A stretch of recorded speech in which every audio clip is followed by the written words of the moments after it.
Ladies and gentlemen, welcome back for the fourth edition of the Winter Showmatch Series 2021. This is the final planned showmatch so far, but I'm sure if somebody else wanted to put a showmatch out there, I'm sure we'll find a way to get that casted or get that promoted some way. But for the final event, it's a big one. It's going to be a best of seven between Kaiserklein and Ezad. Game number one was on a map agreed by both players, and we see a German versus British game on Great Plains, with Kaiserklein spawning to the north of the map in the colour blue, playing as the German civilization. Ezad playing down to the southwest of the map in the colour red, playing as the British civilization, going for a double mana start instead of a mana and a market, which I like a mana and market on Great Plains. You know there's hundreds of these little coin treasures. There's 50 over here, there's 50, there's 70 coin there, there's 40 coin, there's 40 coin, both players got a coin treasure in base, and there's a coin treasure behind Ezad's base. You can kind of get the picture of why I think a market start here on this map is preferential. Kaiserklein dropping down his market in base, just carrying out the standard opening here as Germany. Nice and early hunting dogs. Even so, he had multiple settler wagons on trees and mines early on, just to ensure that he had that extra resource gathered super fast. Building the house before the shipment's ready, so that the extra 10 XP there from the house, or 20 XP from the house, it's 20? It's 20. Contributes to the shipment. He's done quite well.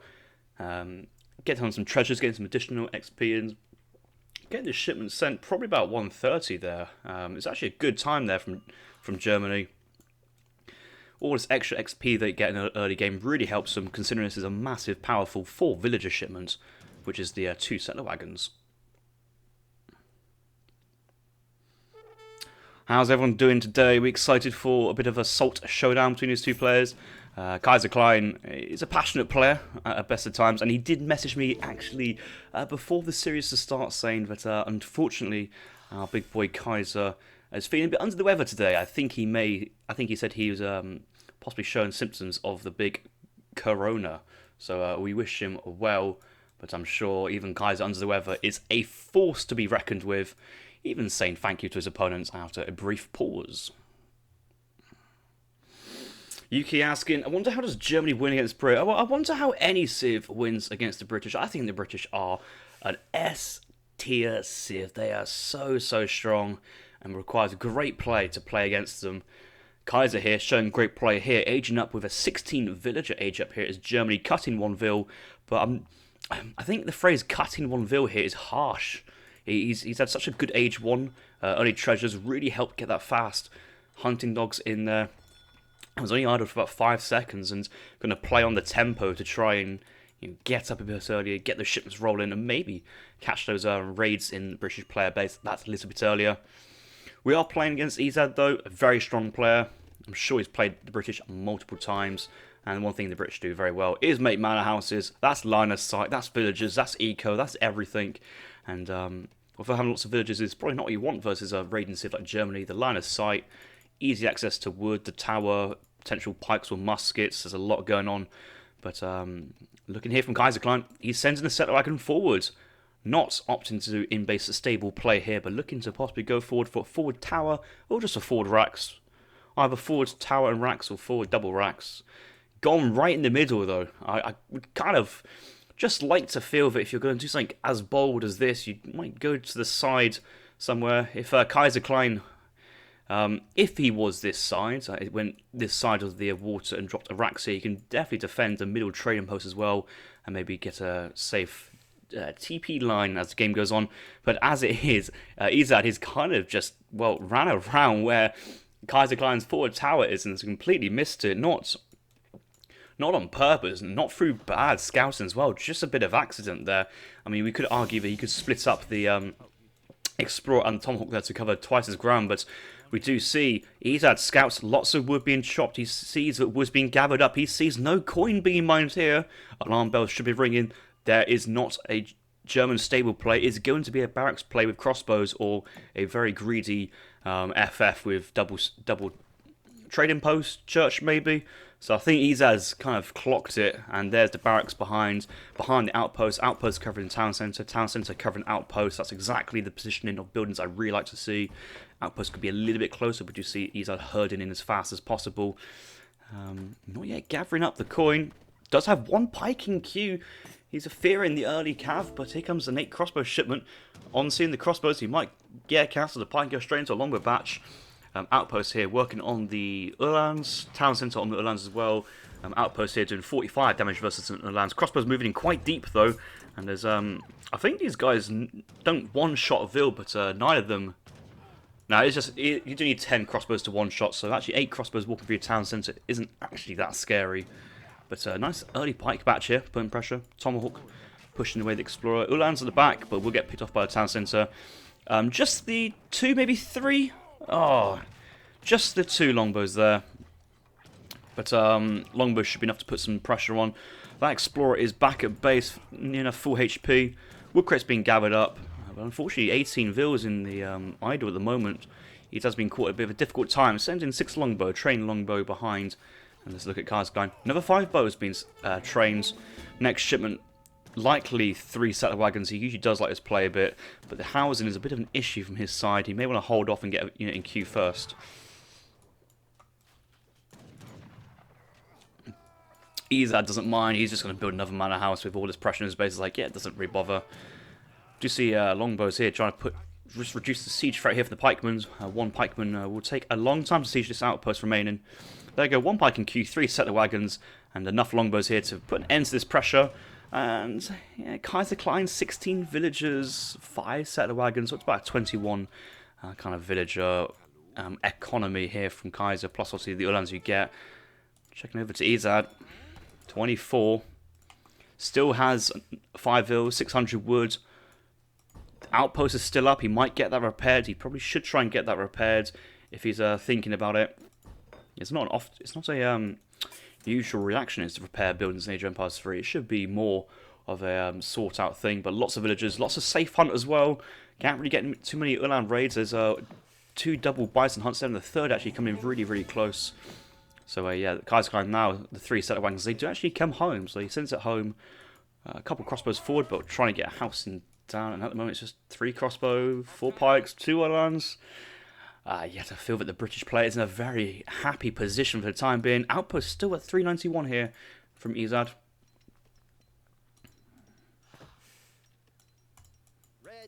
Ready! Yes, he is ready. He's ready for more aggression. Longbow's pushing forward, just have a little cheeky scout. Do I like this play? He just wants to get a bit of vision. Nothing wrong with a bit of vision, but I think he's well aware, but with only just the 5 musketeers, an outpost there. There's always a chance for a rogue batch of Uhlans. The German explorers at the back taking a tactical nap. Bit of walking around with the set of wagons onto trees. Once these are small pile of trees go down, it's going to be a long walk to the next bunch. Mine's still very, very healthy. Herding and hunting here is alright.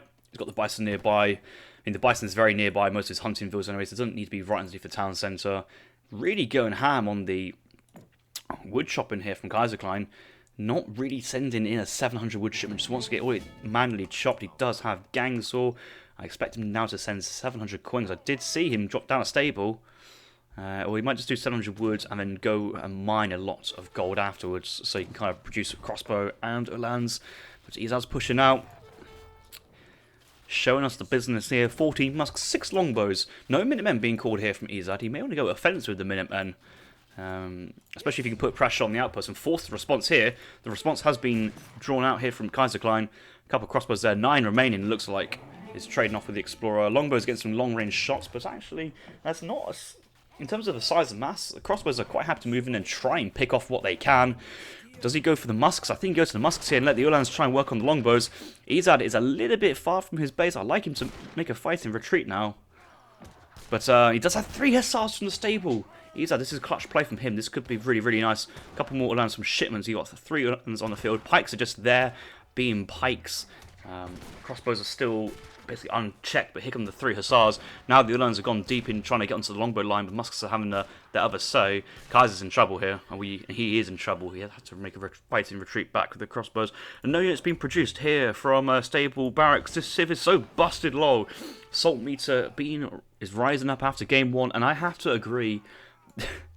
Why is it that, like, the British have got away with a 300 wood crate start, a 300 food crate start, 6 vills for all this time? And I was like, yeah, no, this is fine. This is fine. Meanwhile, poor Sweden, less crates, less villagers, and a worse eco house. Dop Ulan now being trained here by Kaiserklein, but his forward racks and stable under threat. I think a defensive barracks have been thrown down. He might need a second defensive racks for double crossbow production. Ulan's here versus Muscas is really not what you want, and Kaiserklein with his aggression into the British play is somewhat stuck in H2. Out come the Uhlans, but they're going to get out of there. But this is a house, a stable for the British player to pick up. If he's going to pick it up, Hussar's picking up 1 Uhlan, but will bait in the others. Kaiser 1 crossbow, 1 Uhlan in train. 3 Dops being sent. Dops versus Muscas, I suppose. If you can get Dops on the Hussars and block for any crossbows are behind, it does have some merits in sending it. But yeah, there's the crossbows come behind, but does Ezad with this kind of score lead? Does he need to push? I don't think he needs to push. 20 vills, 8 settler workers. Let's look over Ezad. Oh, he's up to 43 villagers. Just sending the coin, looking to age up behind this.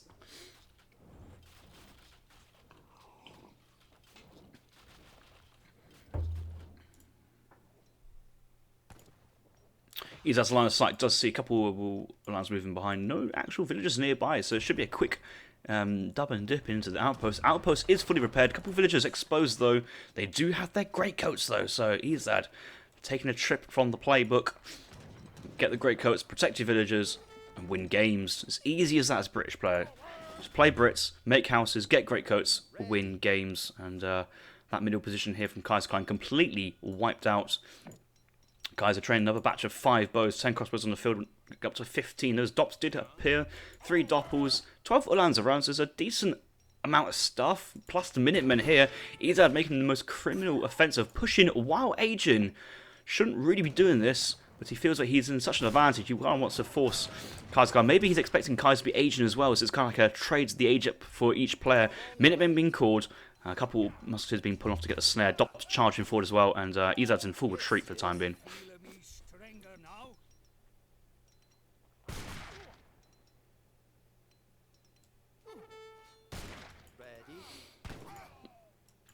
Hussars could be closer to the army to help pull trick the musketeers away from the Uhlans and try and get them prolonged away from the crossbows. But either losing these muskets before the age up here feels a little bit awkward, but massive eco behind, lots of hunt on Great Plains, still trap eco. It's still got a full hunt of pronghorn behind the base as well.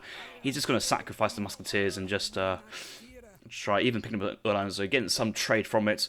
3 Doppels, but it's just pure crossbow and colonial Uhlans here. No upgrade cars being sent here from Ezad, from Kaiser just yet. He's actually sending in 700 coin, going for a double patch of Dops. He's going to need a lot of housing population for this to work out. Trying to push in with an extra 10 Dops reinforcing. Ezad's fortress age. He's aged up with the covered wagon! Why would you do that?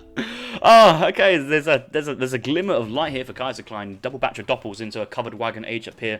May have the opportunity here. I'm not too sure Minutemen were ever called here from Ezad, so there's an extra bit of defensive play for Ezad if he wants to do that. Hussars do move forward. Minutemen being called. Vet Huss being researched as well. But there's not enough Dops here to do just 11 Uhlans. And actually, yeah, the Minutemen charging forward. A couple of pikes as well being really smartly mixed into this competition to deal with the colonial Uhlans. And just see the 3. There's another 4, so it's a 7 batch of Dops. Kaiser, he's floating. I don't think he really wants another batch of Dops, really. He just kind of wants to see a miracle, but I can't quite see it. Versus Minutemen, Vet Huss defense. Outpost still pretty healthy. There's a 5 Hussar shipment coming in from Kaiser, from Ezad. Dops are still standing, though, so we've got to put some respect on the strength of these colonial units. But the economy here from Ezad, untouched. I don't really think many villas have gone down, possibly two in that early foray, but 46 villager eco, lots of hunt, just sitting in the base, just chilling. He's absolutely fine. Kaiser now aging behind this, so he does get to get the age up. Still no trading post, so shipment progression is really slow, especially after going for 1, 2, 3, 4, 5 shipments in the second age. His Fortress AG shipment progression will be very slow. Like, it's crazy how many husks you get with better eco and also being Fortress, haha. Then some hashtag says the Civ doesn't warrant a nerf. What the hell? Oh, propaganda brought to you by Ezad TV and Kaiserklein in collaboration.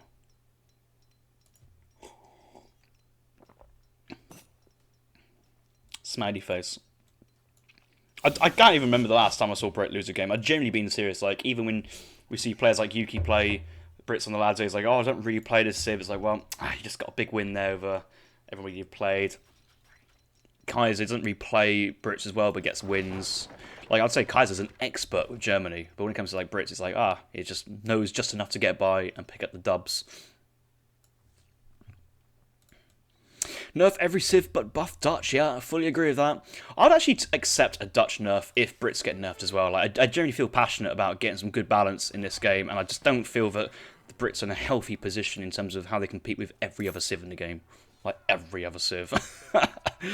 Vet Huss chasing down Colonial Uhlans, those getting picked off before the Vet upgrade, but it looks like Kaiser here sending 3 war wagons, try and go for a large batch of war wagons. He could get 8 war wagons on the field, and that would do a lot of damage versus this kind of Vet Musk Vet Huss play.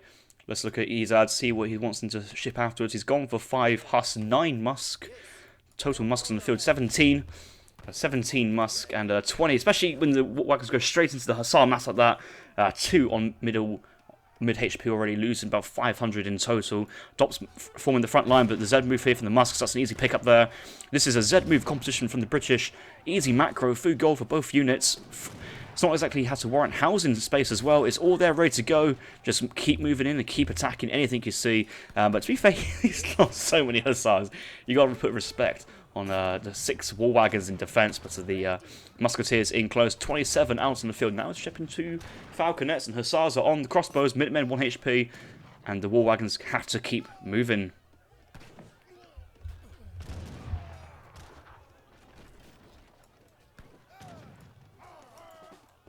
Score lead, 5,000 in front for Ezad at the moment.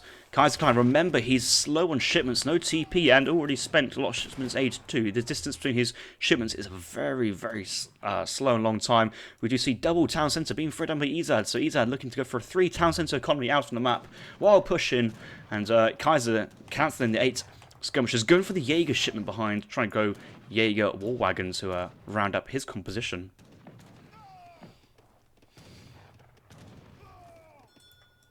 Reinforcing Musks. Yeah, I suppose Musks to go with the Falconets makes sense. Actually, War Wagons is a really nice unit versus this competition. Much more range than the Musketeers. Can kind of get over the Musks and get some shots on the Falconets, but in terms of the amount of numbers on the field, and soon to be upgraded probably. Ezad maybe looking to go for Musk combat at some point. Falcons come back, come out, get a volley on the War Wagons, and they retreat.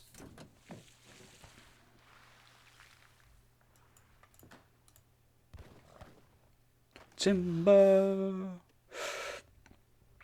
No villager crossing a third of the map, yeah? All resources still within the third of the kind of map. If you draw a concentric circle around Ezad's base, his villager idle time has been very, very small due to how densely packed the resources of Great Plains are. It's an absolute special map here for the British. One of their favourites.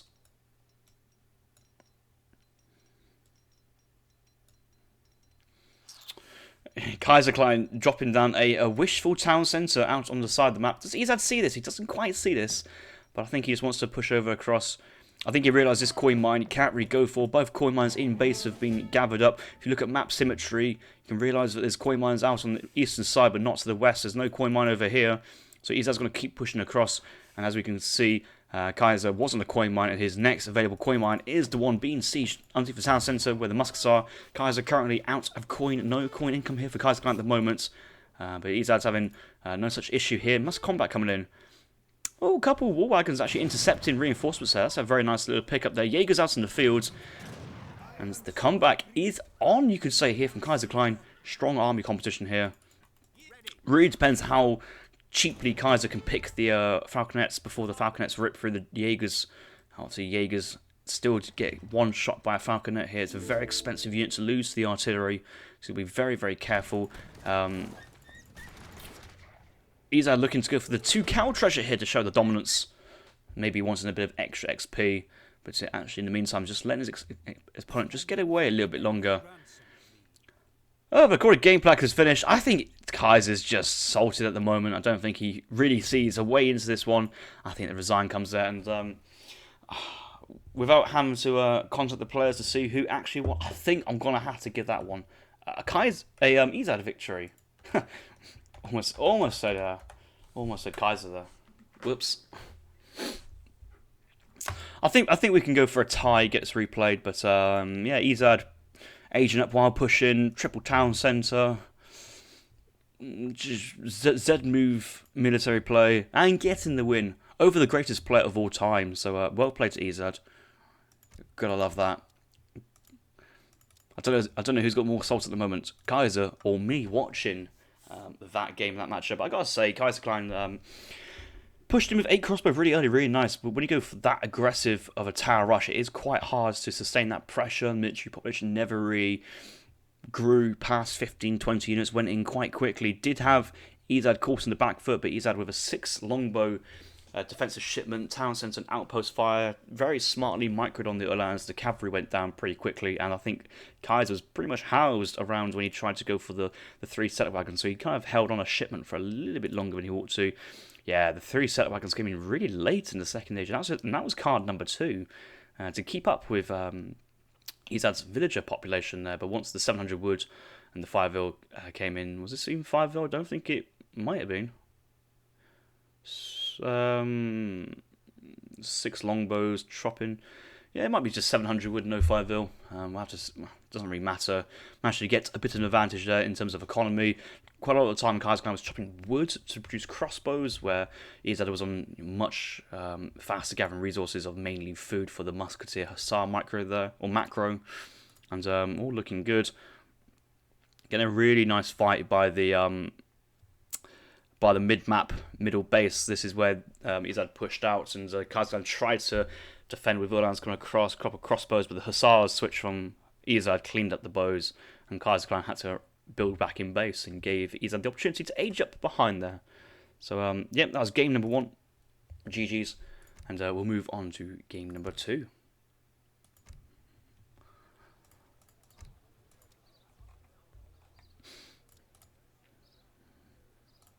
And we are playing a series. The rules that they decided to go for was 1 civ for 1 game. So I don't think we're able to see Kaiserklein play any more Germany this series. Now, this is interesting. Game number 2 on parallel rivers. I think the loser picks the map. So Kaiserklein looks like picked the map. Ezad here, going to be playing as the German civilization spawning down to the southeast. The map does have 2 gold mines on his side behind the trading route. 2 hunts berries, looking alright spawn. Kaiser's map is looking a little bit better. Double hunt on his side, including starting. So you could argue that if this was recorded live, I could be phoning up the players right now and saying, hey Ezad, right mate, yeah. Kind of bit of trouble with the hunts at the moment. I suppose you could argue this is Ezad's 3rd, but then if that's Ezad's 3rd, then what's this? Is this Kaiser's 4th? Is this neutral? Is this the equivalent of this hunt? Tough map spawn there for the German player, but 2 hunts in base it should be enough to play on. Defensive market here. Kaiserklein counterpicking the Spanish. I think Kaiser said on his stream recently that he doesn't feel that Spain is a counterpick, whereas the entire chat was like, Kaiser, Spain is a counterpick to Germany. it's a huge counterpick to Germany, and Kaiser has gone with the chat this time, picking the Spanish. Civ he doesn't often play. He might be in a kind of the previous meta of just going to be bottoing and going for the Spanish gold. 1k wooden fortress age. I'm assuming a standard age up progression. 3 villas, 700 gold, 700 wood. 5 villain transition. I think Kaiser does like a bit of eco when he plays these type of civs, but 7 Rodolers is a very strong shipment in this situation. He's got a full rack of H2 cards here, which I find quite rather quaint. I don't think you need both 6 Rodolers and 8 pikes in your deck. Probably leave out the pikes altogether in H2 just after 6 rods. Sark sign, is this Harrison Caston? It is indeed. I'm glad for you to drop by and enjoy this winter show match. And see, Ezad currently 1-0 up in this series. Nice 100 food treasure, nice and safe away from where Spain is. Spain has to work on a 50 food treasure instead. Let's look at Ezad's macro. I think from this position he will probably have to get a... He could try a 16th age up really with this 100 food treasure. There's no reason for him not to as well. 5 pop in middle map. There's 1 treasure over here taken, but he doesn't quite see that. What treasure did Kaiser pick up beforehand? 80 wood. Okay, that's quite nice. 80 wood there.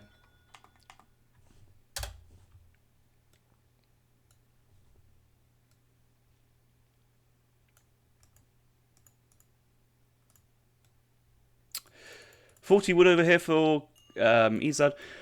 Should be able to have a crack shot recharge at this position because he did take the crack shot on the 100 thing.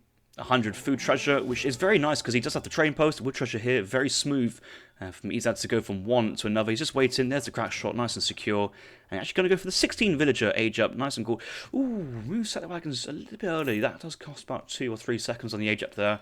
You think you're going to easily get that final 20 food, but you move your set wagons around, and you only just got like 6 villagers gathering, and if one of these patches of villagers are moving from one animal to another, your food income just plateaus off instantly. That's a bit of a... Just need to watch yourself when you do that. Gangsword being researched does have 5 settler wagons on the trees, 5 villagers herding, which is actually very nice. He's actually herding this front hunt, which I really appreciate. That's a really smart play when you know that Spain is likely to be putting forward pressure onto you in early fortresses. So to try and get them somewhat secure and gatherable is a nice play. Only having the kind of like this 5 set of wagons onto the tree could have an extra couple of villagers here on the tree just to get this train post up that a little bit earlier, which could mean do we see villager here trying to go for an advanced trading post play? Kaiserklein ATP in behind, so okay, he went ATP with no... Oh, this is interesting here from Kaiserklein. Warno, hey, Warno mate, drop in the sub, good to see you, good day to you too. I think you're from Australia. Interesting, Kaiserklein's gone for 3-vil ATP on a no TP start. So he's actually just decided to ship 3 vils, build a house, goes it is, get the age up in, send ATP in transition, and then chop for a couple of trading posts. So I think Kaiserklein here, expecting that he was going to only get 3 trading posts, just assumed that Kaiserklein would get the 4th. So it's only chopped to secure 3 TPs, which is a very smart investment. Just have a look at this macro. It wasn't like, oh, can I try and get all 4 TPs and be greedy? He just knew that he was going to get 3, chop for 3, coin comes in, 700 gold being shipped, and we'll age up here with 18 villagers. Outposts going across the map. No real way for Ezad to deny this, unless he goes mid-map racks and goes for a doppel bow push. Liking this from Ezad. I think this is a nice way to play Germany versus Spain. It's actually... try and put pressure in Age 2, realistically. Doppels will tear pikes, dogs, buildings down. You only need a couple of crossbows behind to really back that up. The only problem for Ezad is that Kaiserklein's dropping a tower, and he will see this barracks in the line of sight. It'll be close, but I think he will. I've seen... I played a game versus a lower ranked opponent who tried to kind of bow pike rush me as the Germans was playing Spain. Didn't end well for the German player, but I think what Ezad's doing here, I think he's sending coin. No, he's sending 3 settler wagons, but I'm expecting him to kind of get a massive coin shipment out behind this and try and mass produce units, but he's only on 1 military building, I suppose. There's the Uhlans. They do see the tower. He try and get the 5 population treasure, but has to back out. Does lose a lot of HP on the Uhlan there. 63, nothing to sniff at. 4 dops will idle the town centre for a little bit, but 4 dops here should actually put enough pressure on the outpost. How will Kaiser defend this? Going for Rodaleras can actually work. They do have a 40% melee resist, while Dops only have 20, but they don't really have high attack, so it's kind of a holding unit while the outpost does the damage. But just look at this. That outpost is going down. Dogs moving forward with 3... Yeah, Explorer moving 3 dogs. These are quite low HP. That should be picked off there by Ezad. Can he get it in? He is looking at it, but I think he got just Explorer instead. Still, Explorer, 73 HP. That's a pick up there for the Uhlans. I don't know why the Uhlans have been so scared at the moment. They need to go in and try and pick this one off. I think having that far away from the dogs, he's got to go and he sees it. Dogs doesn't really matter. He's going to commit. Oh, he doesn't commit. He doesn't commit. Outpost is down, though, and that's bought Ezad a lot of time, regardless of what Ezad wants to do now moving forward.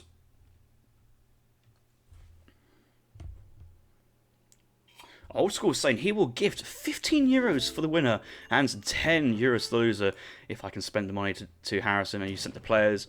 I'm sure you can donate it to them directly. I'm sure they have streams. I'm sure they have donation links.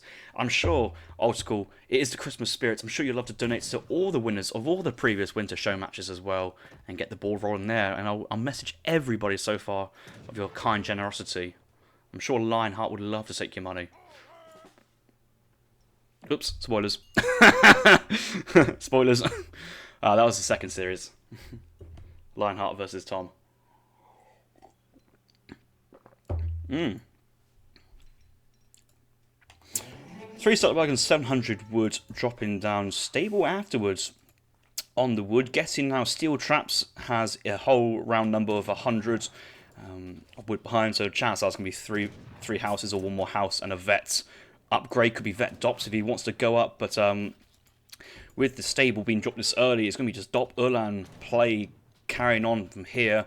Kaiserklein nearly up, is going to go for the 3-vil, ATP, 700 gold, 700 wood. XP kind of allows him to catch up the strip progression. I mean, there is the 5-vil in transition. He loves his 5-vils, absolutely loves it, and for the time being, he won't be able to defend any of this without those 7 Rodoleros. He could go like 7 Rodoleros, get a couple of dogs out, get the crossbows on the age up. I don't think he's a crossbow player. No, he's a Hussar player. He always ages up with Hussars. Early push here from the Rodoleros. The dogs are not yet upgraded to the Fortress Age status, and they kind of get like 50% stronger in the Fortress Age. It's ridiculous, and he's just missed out on those Fortress Age dogs. 22 attack, 180 HP. I think they only had like 120 then, or 140. A lot of potential missed out. And 2 Rodolero batch. There's a Hussars, but it's his Hussars versus Ulan Doppelsonders. I think Kaiserklein is going to make a retreat back to the base, going for the Minutemen.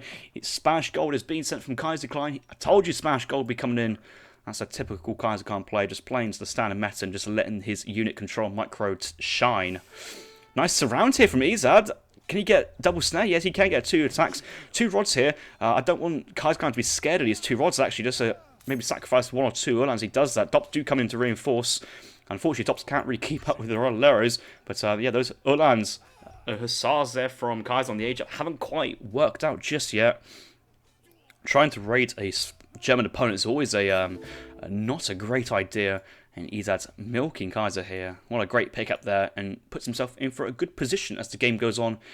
Splash gold into 2 Falconets, not into 1k wood. So I'm sure Kaiserklein will use the market a little bit to buy some wood and chop lots and lots of wood now with these guys moving over to the tree line already.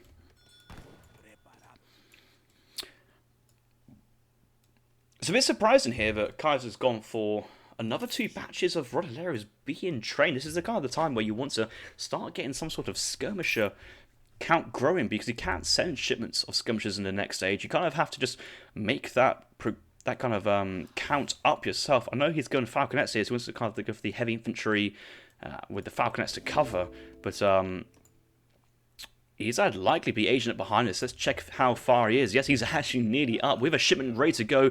1 vil might go down. He doesn't go down. Doesn't have his grey coats, but the Doppel's right close by.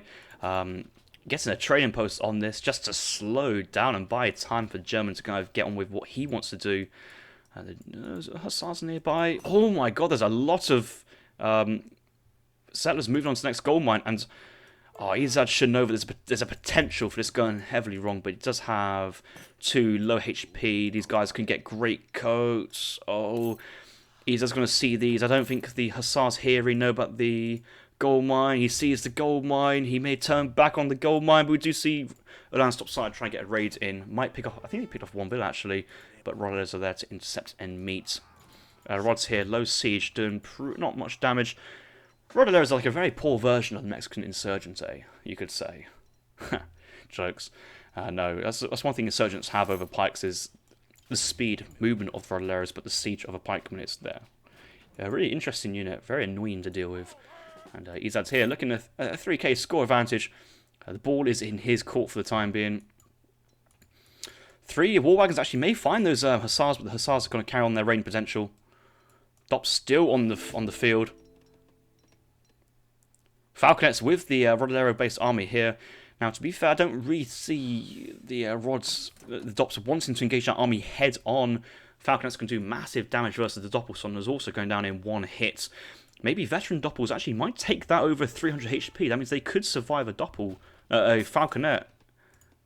Oh, that's Rodoleros from Kaiserklein. That makes sense. Okay, 29 vet Rodoleros. And Ezad sending in an 8 skirmisher shipment. He has trained 5 skirms, so 5 skirms, 6 Doppels should be enough to actually get a decent trade here. Kaiser's still being very forward-thinking with this army progression. Moving across the field. 3 TPs. Let's see what either player sees. Kaiser's moving into the blankness, really. He does see the 5 skirms. He's actually going to go and he thinks that's what it is, but he knows that there's Dops here as well. War wagons, this could be a big engagement. Explorer being pull-tricked in to try and get the snare on. The Falcons being pull-tricked along. This is very, very nice. We do see Ezad's shipment not quite in yet. The skirms having to take the full brunt of Rodoleros, and actually that's been a quite smart engagement there from Ezad. He knows that he can just overwhelm locally, but everyone's getting back, and actually a massive snare here from Rodoleros. The Falconets doing some good targeting on the Doppels. Got a big volley there, but actually also targeting the racks. He wants to target this big group of units here, and Ezad kind of just wants to run, but there's Doppels. Rodoleros still snaring. There's 8 skirms now on the field. Now they're actually quite away from the Falconets, so the skirms will get some good volleys, and the Rods have to retreat. 6 war wagons though. This is kind of now counter like Z move here from Ezad. I think he's got enough just to rip apart the Rodoleros, or just force the Rods to kind of overcommit with the war wagon threat onto the Falconets, especially now with skirm reinforcements. That anti-cavalry presence starting to go down just a little bit here. Oh, yeah, he needs to rebuild that Rax in base. He hasn't got another Rax, has he? 5 skirms getting a volley onto the war wagon there. Ezad wasn't looking to trade off a war wagon for a skirm. 3 Dops still sieging down, an ATP down. He actually will lose a Doppelsonder to it. It's probably not the best thing to siege an ATP with a small amount of units. And actually all his Doppels are alive. They're alive, I guess, but they're basically dead. Spain here going for a second trading post out on the map. And you can kind of see how this eco play here from Kaiser going for the 5 villain transition into the Spanish gold. Yeah, there we go, into Spanish gold is kind of helping his eco move along very, very nicely, especially with the ATPs as well. He's had with just a 1 regular trading post on a non-upgraded line.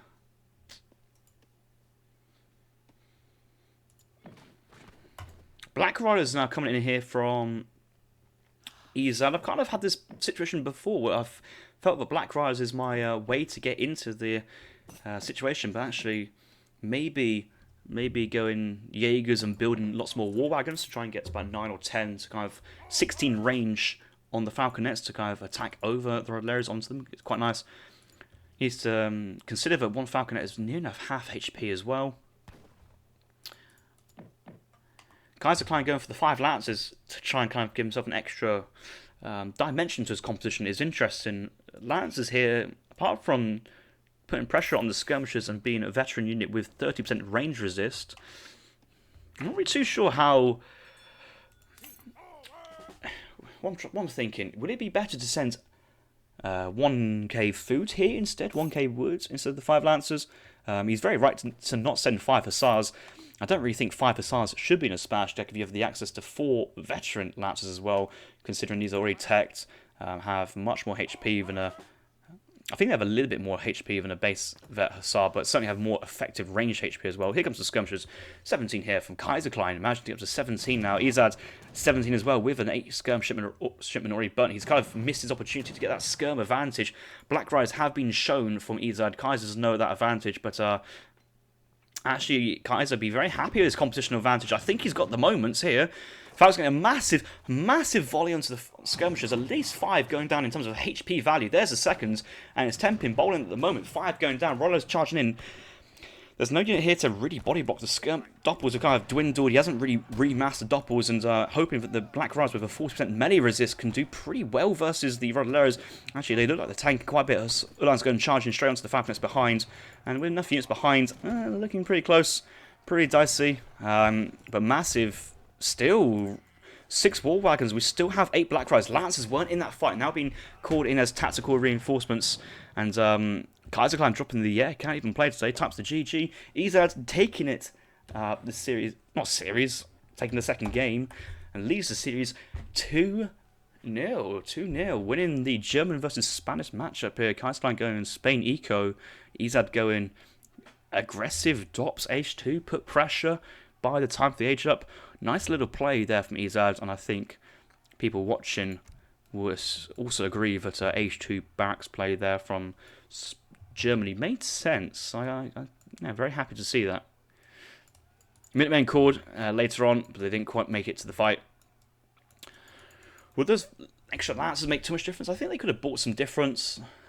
You see Kaiserklein trying just to keep that skirm count growing, because that's what he really needed to do with the Black Riders and the War Wagons, and even these guys, 20% melee resist, 500 HP, 40% melee resist, 520, yeah. Actually, what do rods do versus a Black Rider? See what his metal armor can't cut through that. We did see before that fight, Kaiserklein did send himself the infantry combat, so those rods were pretty buffed. Just didn't quite have enough of them, but certainly had a strong eco behind and strong economy. Was Explorer in that fight as well? Where's Kaiserklein's Explorer? No Explorer, no dogs. Yeah, definitely want dogs. Incredible units they are. Let's look at this post-game. I think I'll quickly restart my game. I had a bit of a sound bug there, actually. I don't know why the sound bug happens. Yeah, there's a 5L coming in. Early military population. Has enough to age up.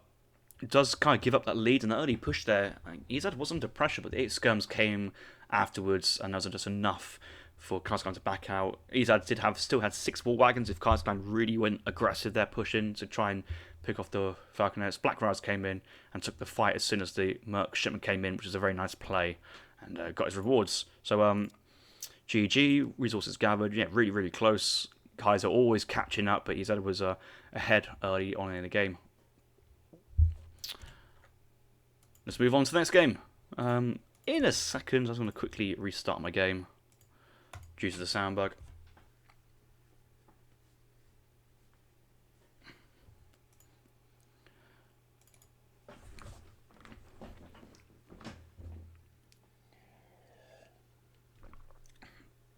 On Earth, Steam warning. Steam was unable to sync your files for AoE 3. Well, cancel. Maybe I just double clicked it pretty quickly.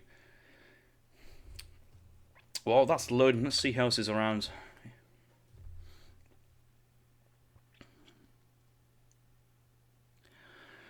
I was going up just to check when I kind of got to the area of old school saying he wanted to donate to the players, which is very, very nice and sweet of him. But absolutely lovely saying Harrison will take your money straight to Ladbrokes and probably bet on Arsenal winning the quadruple this year. I think that'd be a very safe bet.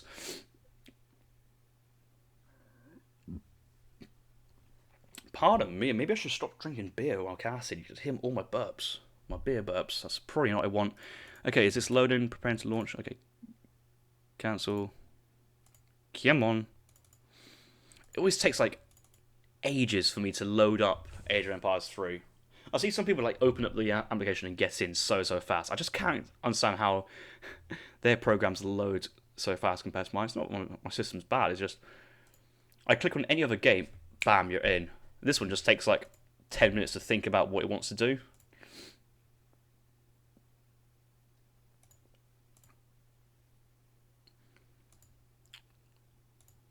Yeah, system hasn't frozen just yet, so it actually isn't loading up for the time being. What's going on? Preparing to launch Age of Empires 3 Definitive Edition. And it's just a text box there just chilling. An error occurred. App is running. Let's open Steam to see if it's already running. Oh, no, that's the Steam window. Steam library. Apparently it's running. Is it? Yeah, it is now running. Way. Dun dun dun dun dun dun dun dun dun dun. Ah, yeah. Alright, let's count.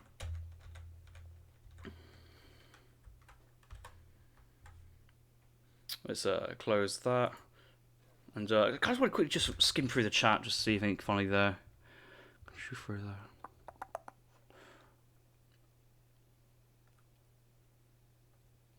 I have an SSD. It's not like my system. It's the actual. It's the kind of the time it takes when you double click an application in Steam to kind of go through and process it to go. Oh, you actually want to load this game, and then for some reason when you actually kind of click the run application or run executable, it just takes ages for it to kind of process. Okay, there we go. Right, cool. Let's do it. Let's go on to the next game. We go on to where is it? It's the Kaiser Ezad Showmatch game number 3. Game number 2, obviously for Passy joining in. Good evening, Passy. Was German versus Spain in favour of Ezad there. Right. Let's do it. Game number 3. We're on Dakota. We do see Kaiserklein playing as the Dutch, spawning to the northwest of the map in the colour blue, with Ezad playing as the Indians in the southeastern map in the colour red. A very balanced matchup. I like to think this is 60-40 in Dutch's favour, but I feel like that kind of percentage gets more and more in favour of India the higher the ladder you are. India is a very, very high skill ceiling civ and have lots of tools to deal with Dutch. It's very linear playstyle. You kind of know what you're getting with Dutch. I'm sure we'll get to see some excellent stuff here from Kaiser. Kaiser's first treasure there. Look at that S tier treasure. 25 XP, 25 coin there as the Dutch. Those 3 villas getting in a little bit earlier. There's less coin for him to mine. Notice one villager on the coin mine here. And after getting his double coin treasures in base, I think Kaiser's going to go for a 14 village up. I've seen him do it a few times on this stream, and he is a bit of a convert on that as well. So cheer him along. What would he find down here? 80 XP. Does get the Cherokee Rifleman, which versus Indian double Cav Explorers is probably not what he wants. He's looking for the 80 food. He's looking for 85 wood. And the Envoy is actually quite far down to the south of the map. Does see the 80 XP, which is certainly going to help him get his first shipment, which will help him get that bank up that a little bit quicker, so it's certainly worth taking. Let's check in with Ezad and see what he's found on his side of the map. Now, Ezad has scouted with one explorer to the eastern side here. I think it's on the eastern side. One to the western, or is it just... No, it's just the illumination of the trading post and the natives. So he's actually just run double explorers in the same line, which I typically dislike. I typically think you want to try and scout out as much as you can. So maybe with one explorer going this way, one explorer scout in the middle, treasure, then coming back in. But does find himself one of the food treasures. It was 90 food, now 70 food behind this. And he's had to be very happy to have double food treasures on Dakota, which is quite a probability. This map is usually filled with the 80, the 90, the 70. I think there's a second version of the 80 food as well. Lots going on. So there's 80 food, there's 85 wood, but I think there's 80 food gathered by or guarded by 3 wolves as well, possibly. It's just a possibility. Hello, Passy, welcome back. Yeah, I greeted you with the timeout. What can I say? You are a valued member of the community, but you don't deserve any special treatment. Get back in line, peasant. Let's look at the Indian player's deck for the time being. 1v1 Skirm Goon, so I assume we're going to see some Skirmisher Goon gameplay here from Ezad with the 8 Gurkha Zambarak card in there as well. Does have the infantry upgrade there in Age 3, and the classic Mahout, Siege Elephant, Yurumi, and coin to kind of help production of the Gurkha Zambarak. Nothing much else to say. There's no wood crates here in Age 2 here from Ezad, so I'm expecting his first card here to be the foreign login, and then probably play into 300 export, 4 hours for a timing, or could go early 4 hours raids in, and kind of push his shipments back by 1, and go foreign login, diplomatic intrigue, 700 coin to age up afterwards. So we'll see how he wants to go about his card progression in Age 2. Kaiserklein, though, aged up, 14 villagers. He's about 30 wood away, 30 food away, looking to get a bank timing down about 3 minutes 20, which, given that he's only really managed to get that wood treasure on the southern side, I think he got that treasure. Yeah, a bank drop at 3:16 is a decent time. You have to give credit there. 4 vills in the bank, chopping it straight away, and a couple of these vills will move over. So I don't really think we'll see an idle TC on the age up post. It's a second age. Well, no, he should be moving vills now. This is you got to move all your vills across now. You can't just leave your vills on food. What are you playing? Portugal? I think he's realised. I Oh, Kaiser. I jokes, I banter. But now with the bank actually helping out, the actual R time here is 1, 2, 3 seconds. It's hardly anything, and recovers that position very nicely. 700 wood in first, absolutely great decision here from Kaiserklein. When you age up this fast as the Dutch, you have the time to go 700 wood, even versus aggressive civs like Russia. So get some great value there, and then the 700 wood. So the bank on the 400 wood here, and the 700 wood will give bank. Market house racks here, I'd suggest, is your kind of building progression sitting back. He does see Carney Martyr, so he's probably assuming probably stable in base, to be honest, from the India. That's what they usually tend to do. And given that they have Zambrak potential, you can't really counter with your own stable. So, or you could just go balls to the wall and throw down a trading post and just go, yeah, no military building trading post for bank FF. Or you could just drop down market, hunting dogs, and steel trap, and again skip the military building. But you have to be confident that your opponent's being super passive, which Ezad is suggesting he's potentially being passive. He's got no 700 wood crates, so he can't drop down early buildings to be aggressive. He has to go for that wood trick, which is doing so now. He may go for one military building, but that's what the envoy's job is. And we do see a mid-map racks. Very interesting. Very, very interesting. Next to the 5k gold mine, secure middle hunt and kind of middle passage control. I have seen Kai's on the ladder recently on his streams, kind of trolling with like going pike heavy, double racks, pike, skirm, H2, to pretty decent effect versus actually some stronger players who really should be doing or should have done better in that situation. Maybe got a bit of surprise factor in it here, but Ezad, nice economy, nice solid base, dropping down the stable there. So this is where it probably works quite well for Kaiser, is that Ezad's thinking Kaiser's at base playing defensive. And by the time he realises what Kaiser's up to, won't have time to pivot into a barracks and get enough defensive infrastructure out. He does need to get the constant up somewhere at some point. With no wood crates, he has to rely on either market trading or natural gathering from the foreign logging and wood chopping. It doesn't really allow him any quick way to kind of move around between strategies. So yeah, foreign logging, 300 export coming in. Sauer's being trained. Still no real vision mid-map of what's going on, or in Kaiser's base what's going on. Kaiserklein does have some good scouting awareness in base, does see the stable. 5 pikes do come out, followed by a batch of skirmishers. Also has a market. Wait, what? Market for bank. So he's basically done a normal build mid-map. Had to buy 200 wood there for the pikes. So he's chopped quite a bit of coin at the moment, and he's kind of converted this wood cost of the pikemen into some coin cost, you can argue, buying 2 batches. And it's quite nice because 5 pikes cost 200 wood, which you get exactly from the market when you buy 100 wood twice. I know that sounds absolutely effing obvious, but it can allow you to go into pikemen or skirmishers regardless if you have that market. And the early pikes there putting pressure, but the Sauer's coming in for a raid. 1 villager picked off. Elk Hunt doesn't come in just yet. But a lot of idle time here. Minutemen may come out to try and pick off some of these Sauers, but this is actually absolutely lovely positioning from Ezad. This is kind of what you want, is a full idle here. Get all those villagers in. Even if you don't kill any settlers, that's not really a problem. Just get them full idled. Losing the train post in transition, but that doesn't overly matter too much. I think a lot of XP has been harvested already and momentum. But Sauers are coming home. Sees the racks. Probably a late reaction. I don't blame him. Don't really expect that to happen. And Pikes have just come out of nowhere and jumped on him. But yeah, now that there's... Ooh, don't press that button. Oh, no.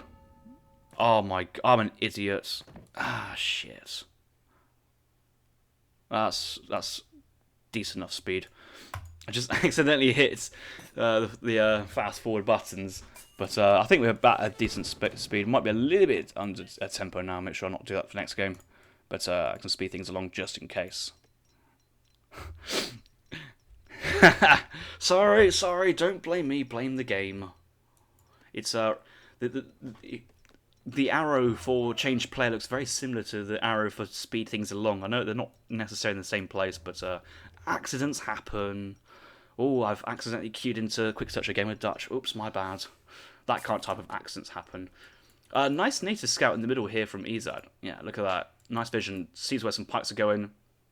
And these Sours have actually forced a lot of defensive play here from Ezad, going into from Kaiser, essentially a double batch of pikes. He's got 18 pikes on the field in total, so there's 8 pike shipment from 2 batches of 5. We do see 14 skirms and a full batch of hussars as well. This is a very aggressive play in H2, leaving 5 pike at home to defend from the Sour raids, but he's going in now. And can Ezad hold this? Well, he's got a couple of Zams, he's got a couple of Sours. He does have Ottoman consulates for Minutemen potential, but knowing Ezad, he might be. Oh, luckily he's not quite got to the number for the Ottoman settlers, so he's got time to kind of cancel and go into Ottoman Minutemen. First batch of pike Minutemen coming out. Is it pike or rifles? It might be the rifles. No, it's pikes onto the hussars. Ottoman minutes and pike rifles and 1 sepoy in queue. This is a big time in here. Triple batch of Minutemen swimming from the town centre. Pike's going to go commit though. We do see the Minutemen fighting on the pikes. The pike militia were picked off very nicely there from Kaiserklein. Nice little bit of micro there, but with a nice amount of Sours moving in.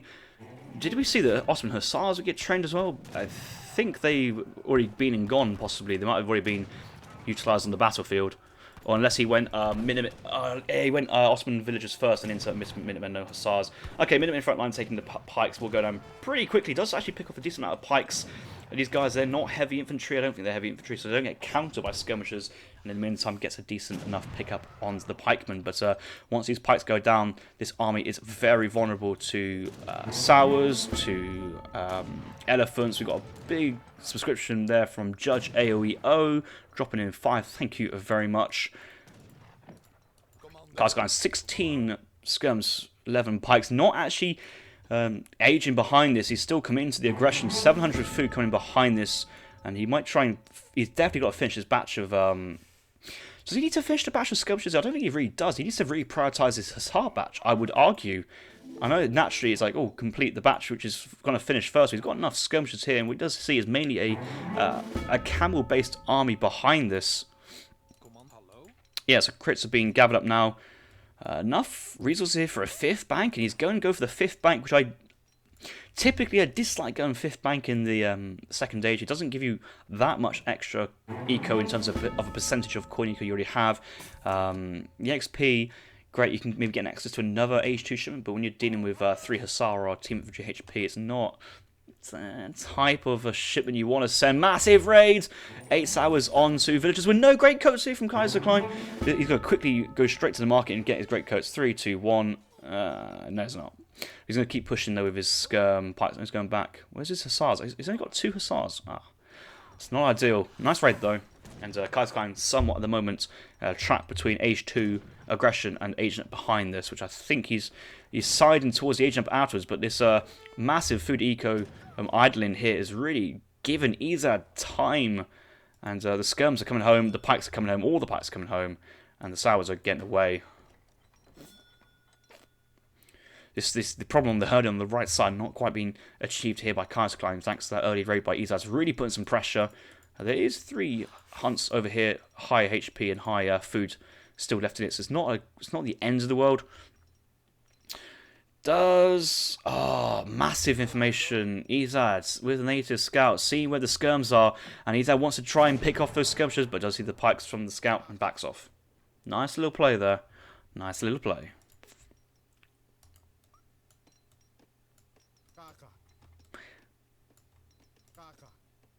Just a man who's hiding in plain open grass. You know, to be fair, he's hiding in the shadow of the tree. I give him credit there. Dravidian martial arts being sent here, but it looks like Ezad looking to have the macro to age up behind us. Will he want to cancel this and save it for a Yorumu shipment or Mahu? I would suggest he does. Hasn't got the training post, and 15% attack on his basic cavalry. It is good, but it's not great. Would he cancel it? Would he cancel it? He doesn't cancel it. He does have camel attack, which, yeah, so the difference between 145% attack camels and 130% is certainly a lot less than 115 to 100, if you kind of get what I mean on that situation. So I don't really feel that the extra 15 is what he needed there. Nice little raid on the villagers. These do have their great coats, actually. Will that one go down? I think that will unfortunately go down. Not before. Oh, you save eyes! Oh!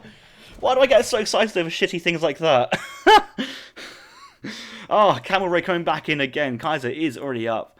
May have bought some resources at the market, but these Sours are keeping all those pikes and skirms at home, and Ezad knows that himself because of the scout there. Oh, don't forget your great coats. Even if you're playing the Asian series, get your Eastern medicine. Go to your local chemist and ask for some medicine, and make sure you give that to your villagers.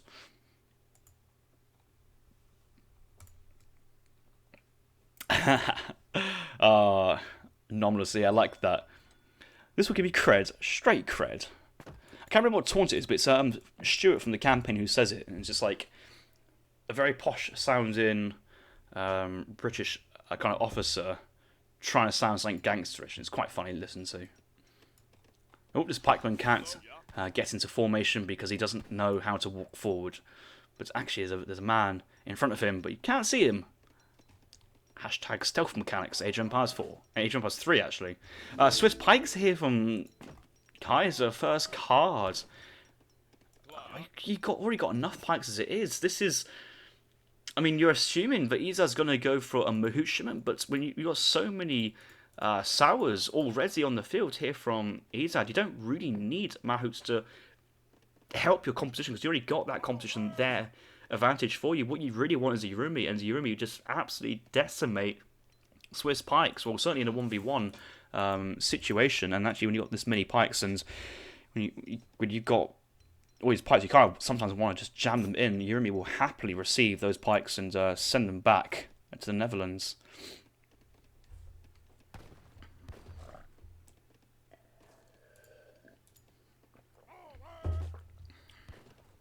I mean, this is map pack, like proper map pack. This is from Ezad. Alright guys, Ezad map packs confirmed. His line of sight, he just sees exactly all of Kaiser's military, absolutely confirmed. No doubt, no hesitation. I mean, there isn't a scout here showing everything, I suppose, but... oh, that's brutal. He sees the skirms, he sees the Swiss pikes, and from here he knows his opponent isn't stacking heavy on cavalry here, so he can just go full Gurkha, add in the Yurumi, and he has already got enough anti-cav to deal with what he's seen. So he's going for a barracks, second racks at home. There's the Ottoman consulate still on, actually. May want to transfer that over to another consulate for the time being. I don't think he really wants to wait for another batch of Ottoman hussars. He wants to go Brit consulate to buff up his HP, especially on his cavalry. It's to really benefit. And yeah, I suppose on the Gurkhas as well. Man Sabdar Gurkha in hasn't quite got the British East India Company yet, and Man Sabdar Gurkha with Gurkha combat Indian are so strong. All right, Ezad looks back.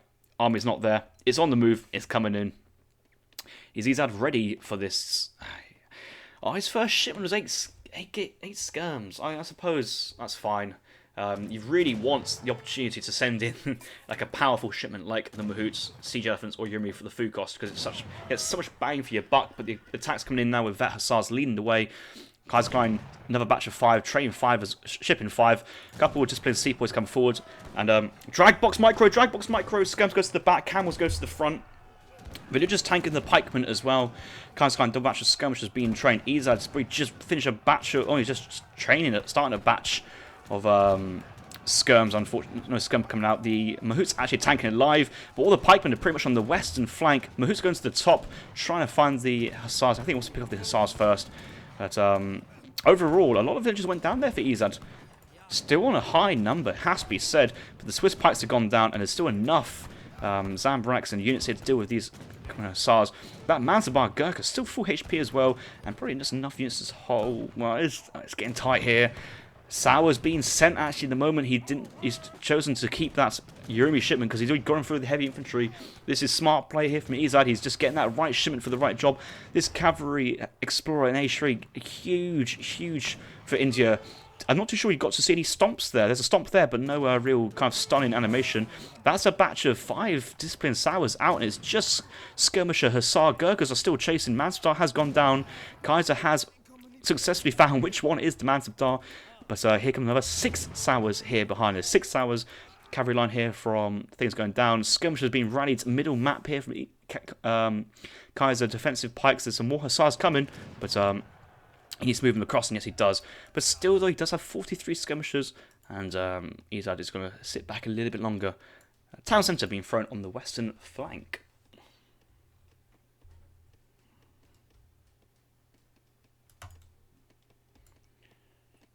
Okay, let's check market text. He's got 0.75, so 0.69 to start for, maybe 0.68 base.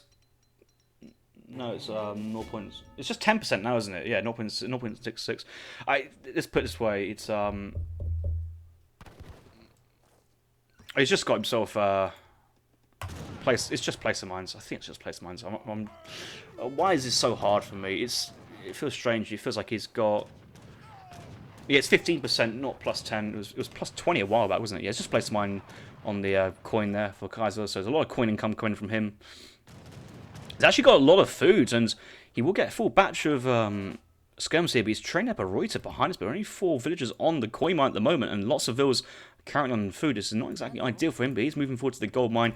Does have 2 racks. Is it just 2 racks, 2 stables? So he's on standard military production behind this, but he's now allowed to breathe again. He's actually getting himself a decent. I mean, the Gurkha numbers, they're strong, but they're not the same numbers as what the Dutch skirmishers here. He's sending in Gurkha combat because he really kind of wants to hold off and keep as many of these guys alive before that drops in. It is only 10% attack and HP, still on Ottoman. Still on Ottoman constant as well. That needs to go to Brit pretty soon to get full batch. That's a batch of just one. He's chopping so much wood at the moment. Where's his gold mines? Where's his production of units? He's gone for a town centre to train more settlers, but he's got really not a lot of army to compensate. And yes, the Sours, I think the Sours buffed this as well. Yeah, Sours and part of that as well. So it's a really big combat card. Pikes do go down behind this. And actually, oh my god, there's some Ottoman Hussars in there. And not many Reuters, a bit of micro here. And this could be a big pickup here from Ezad. More Reuters coming across, but there's enough Gurkhas here. And they're so strong, I need a couple to pick off a Reuter. And there is micro on the skirmishers on looking to get onto the Reuters. But Ezad does call GG. There's Hussars in the villagers. Was it fully over? Probably. You look at the score difference there. Looking so good for Ezad for so long. Just that fight. I think that fight he would have loved it if he got right behind the town centre for a bit more blockage. The Swiss Pikes certainly got straight onto the Zambraks, the Sours, Indian Explorer, and got enough of a trade there. But running out of the double gold mine. Did he not have a gold mine this side? He might not have actually. It'd be huge if he didn't, because this mirrors that. This mirrors that, and this is the same as that. So this gold mine has spawned on the wrong side of the map. It's not ideal, is it? Not ideal. First game. I loved the H2 Cav play there for me. He's really put Kaiser under. It felt just some pressure. One village going down, very, very nice. And just a bit of our time as well. Another village going down before the Fortress Age. But Kaiser's colonial push actually did quite a bit of damage to Ezad military population. That big fight underneath the town centre is a trade. Still probably is in favour of Kaiserklein. Managed to get rid of a lot of the Sours. Keep the skirm mass quite checked out. Trade off a lot of his colonial pikes and a couple of those Hussars for a larger skirm mass afterwards. And Ezad kind of ran out of natural resources. That was a really unfortunate map there for Ezad. I think that was pretty much the problem. If there was a gold mine here, Ezad would have scouted it, would have known he had to kind of move forward for the gold mine. Yeah, he's literally gold starved. That is unfortunate map play there from Ezad. But you could also argue Kaiser has moved to the middle map as well, so maybe Ezad could have fought this way himself, but had to go this way to chase the skirms, and then the reinforcements came in and his hands were tied.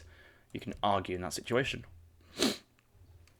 Revmac says, laughing my ass off. What is happening? Well, what is happening is I'm analysing game 3 of our winter Showmatch series between Kaiserklein and Ezad. It's best of 7. Ezad currently leading 2-1, and we move into game number 4.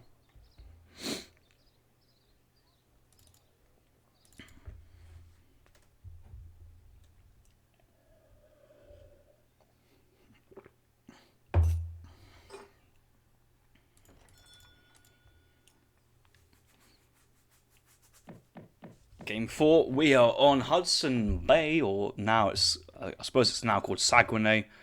I think large Saguenay still exists as the RE map in the game files, unless that was actually now officially changed. But certainly worth a check if you want to kind of blast from the past of what Saguenay used to look like before kind of Hudson Bay has kind of replaced the Saguenay slots in the map pool. We see Kaiserklein, who won the last game as the Dutch, deciding to play as the Iroquois on Hudson Bay, spawning to the eastern map in the colour blue, with Ezad playing as the Chinese, spawning to the western map in the colour yellow. Wait, what colour was Ezad playing last game? He wasn't playing yellow, was he? Is this a oh, I'm playing the China, I must play as the yellows now. So blue Iro versus yellow China. Maybe it's just trying to blend in and hide into this very yellowish terrain of the fallen leaves. Nice autumnal setting Hudson Bay is at the moment. It's really nice lighting as well. So it's quite a bright environment, and the yellow camouflages very, very well on the actual map. Not really the mini-map, it's all green, and yellow sticks out like a sore thumb. Scragmar, no, I'm not racist. I'm just pointing out that Ezad has chosen to, as a yellow colour to play the Chinese on Saguenay. I'm just objectively being correct there. Objectively speaking, sir. Meh. We hear a farm there from Kaiserklein. That's what the sound is, a farming base. And here's 1v1 deck. No water cards whatsoever. Kaiserklein, water cards, wanting to go water? Yeah, no chance. I think versus China it's a quite safe assumption, really, that it's not. China's not a civ who usually likes to go water or tends to go water. I know Maito has a water build. We do have a deck called 1v1 boats with fish market there, but I'd be very scared to play a game of China without Colonial Militia in H1. And versus Aero here, you've got to be careful that H2 pressure of Kanya Horsemen's backed up by Mass Tomahawks still can put you under massive pressure. I suppose CM doesn't really hit any damage breaks, I suppose. All the units still get basically 2 shots, so I guess that is the argument of not having that card in this matchup specifically. But we'll have to find out. Double village start for 3 villagers here for card number 1. No trading post being thrown down.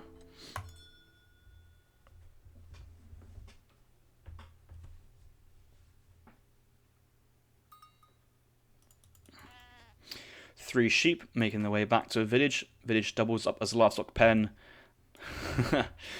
back when this is a very rare commodity, a house doubling up as a livestock pen.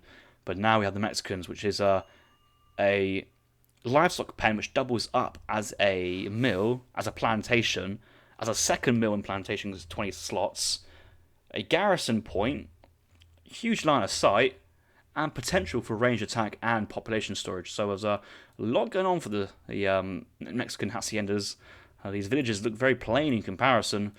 Maybe we should give these buildings some passive resource generation and attack, and somewhere for villagers to gather at, maybe. I joke. That would be disgusting.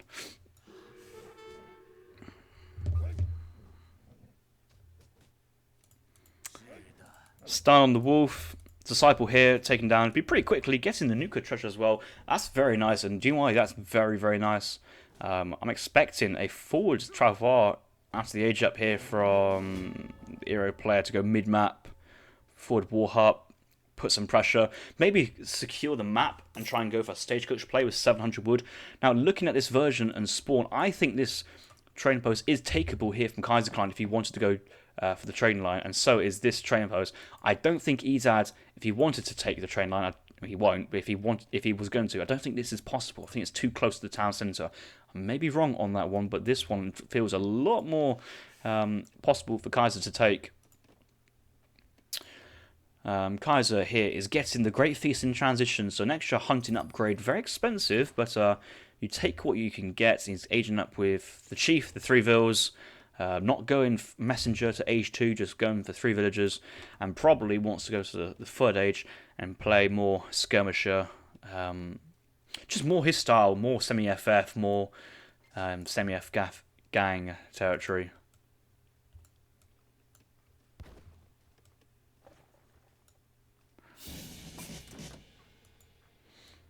Defensive TP there from Kaiserklein. 1 Travar coming out.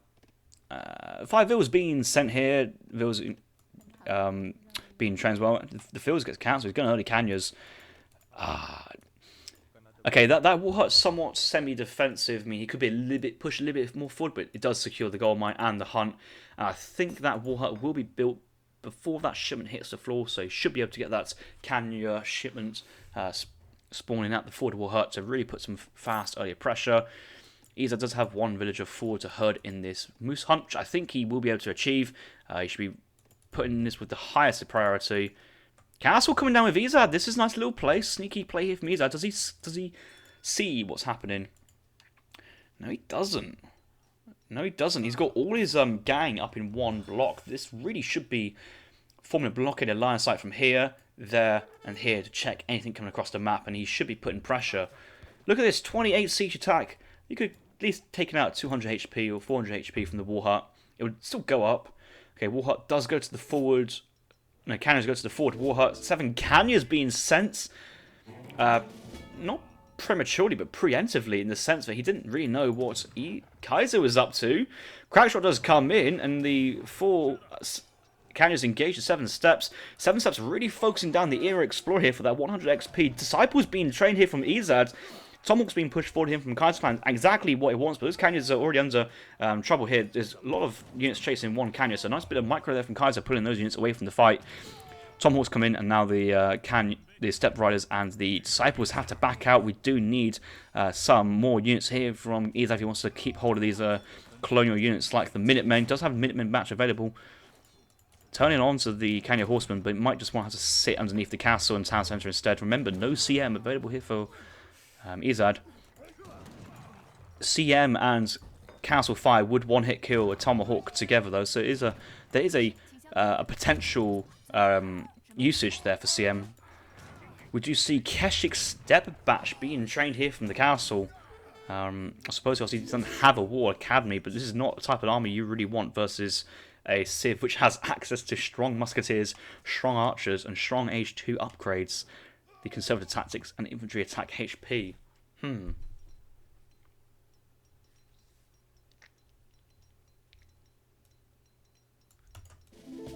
Villagers moving to the northern side. I think they're going to safely gather up here on this moose and hoping the raids go up to that top side. Sometimes in like aggressive situations, you only really want a maximum of about 10 to 15 villagers underneath the town centre, and then any other villagers kind of send them across the map and pray that they never get found, because if you have 25 vills, 20 vills in the town centre, it doesn't add to the damage. It just kind of just more pain for the defender with more villagers being idled. The sheeps are getting fatter now. 200 on the goat and 180 odd on the sheeps. Bearing in mind though, Howard also has a farm, but the farms are better than villages. They actually fatten out at the correct rates, where the Chinese villagers are nerfed. They gather slowly, so these sheep will need to be fully fattened, and that's going to be a massive boost there for Kaiserklein. Now, I know that quite a lot of Aero players like to drop down a house with their Age 1 Travois. Remember the times it used to be the trading post, but on the last map, farm is just such a nice building to have. Extra kind of versatility that it provides. Chukanu's being sent here from Ezad, and the Chukanu's here, while trains, getting some of Palace, still no racks defense here. It is sending in the wood market with second tier food and first tier gold upgrades coming in. Hunting in the base is looking to be tricky. Does have one villager down to the south herding in. And the villagers up to the north doing a decent job. Kind of want to keep them close to the village, but that doesn't overly matter. I want to argue that Ezad's still thinking colonial focus and wants to keep pushing. But Kaiserklein will be soon aging up behind this. Look at these resources. Just playing a very standard game here. Trying to go for the Eco FF. 4 canyons to get force reaction, then 5 vil, get the crates in, then age up behind with a strong economy. 31 vils clicking up with the Exile Prince or the Messenger Politician. And they'll be looking to send in 5 Musket Riders, 8 Forest Prowlers, and play on from there, I guess.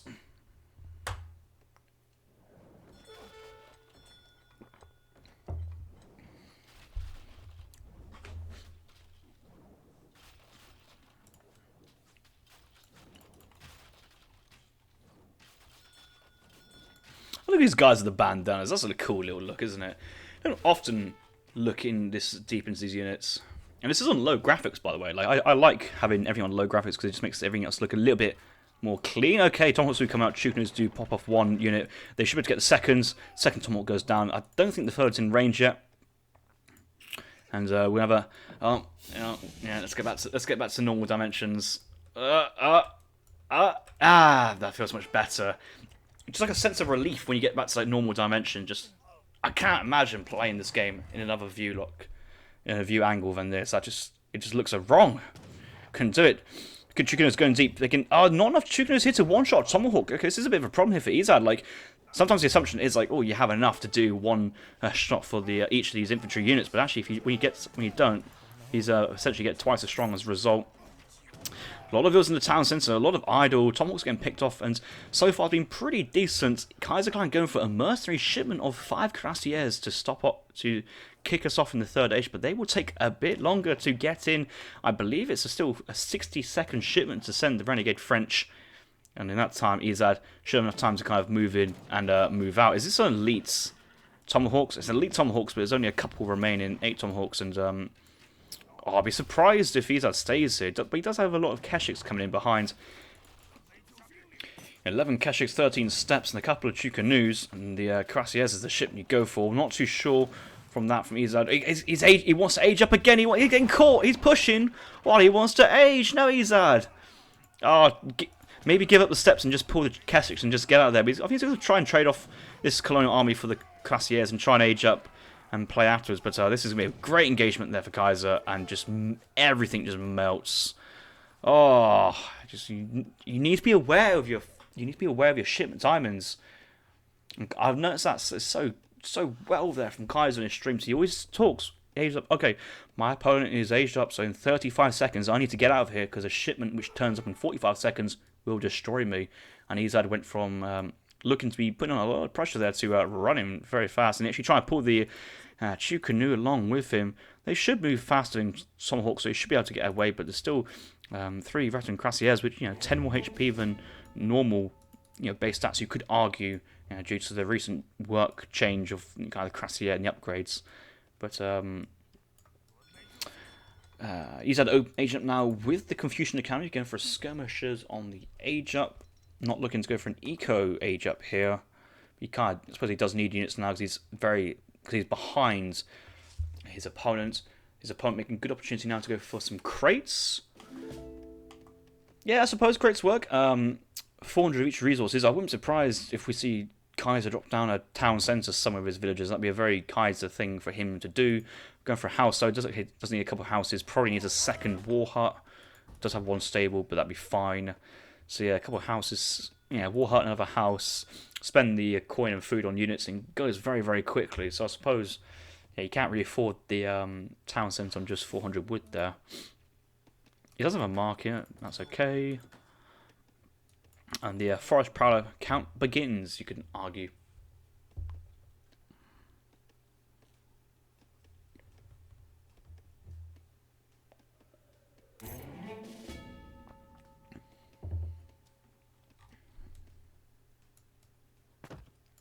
Oh, there's a tree there.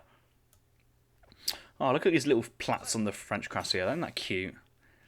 Oh, those ponies look so adorable. That's a lot of I assume that's a lot of paint put onto the Forest Prowlers. Yeah, it's paint. You can see the ankle is one colour, and everything else is covered in paint.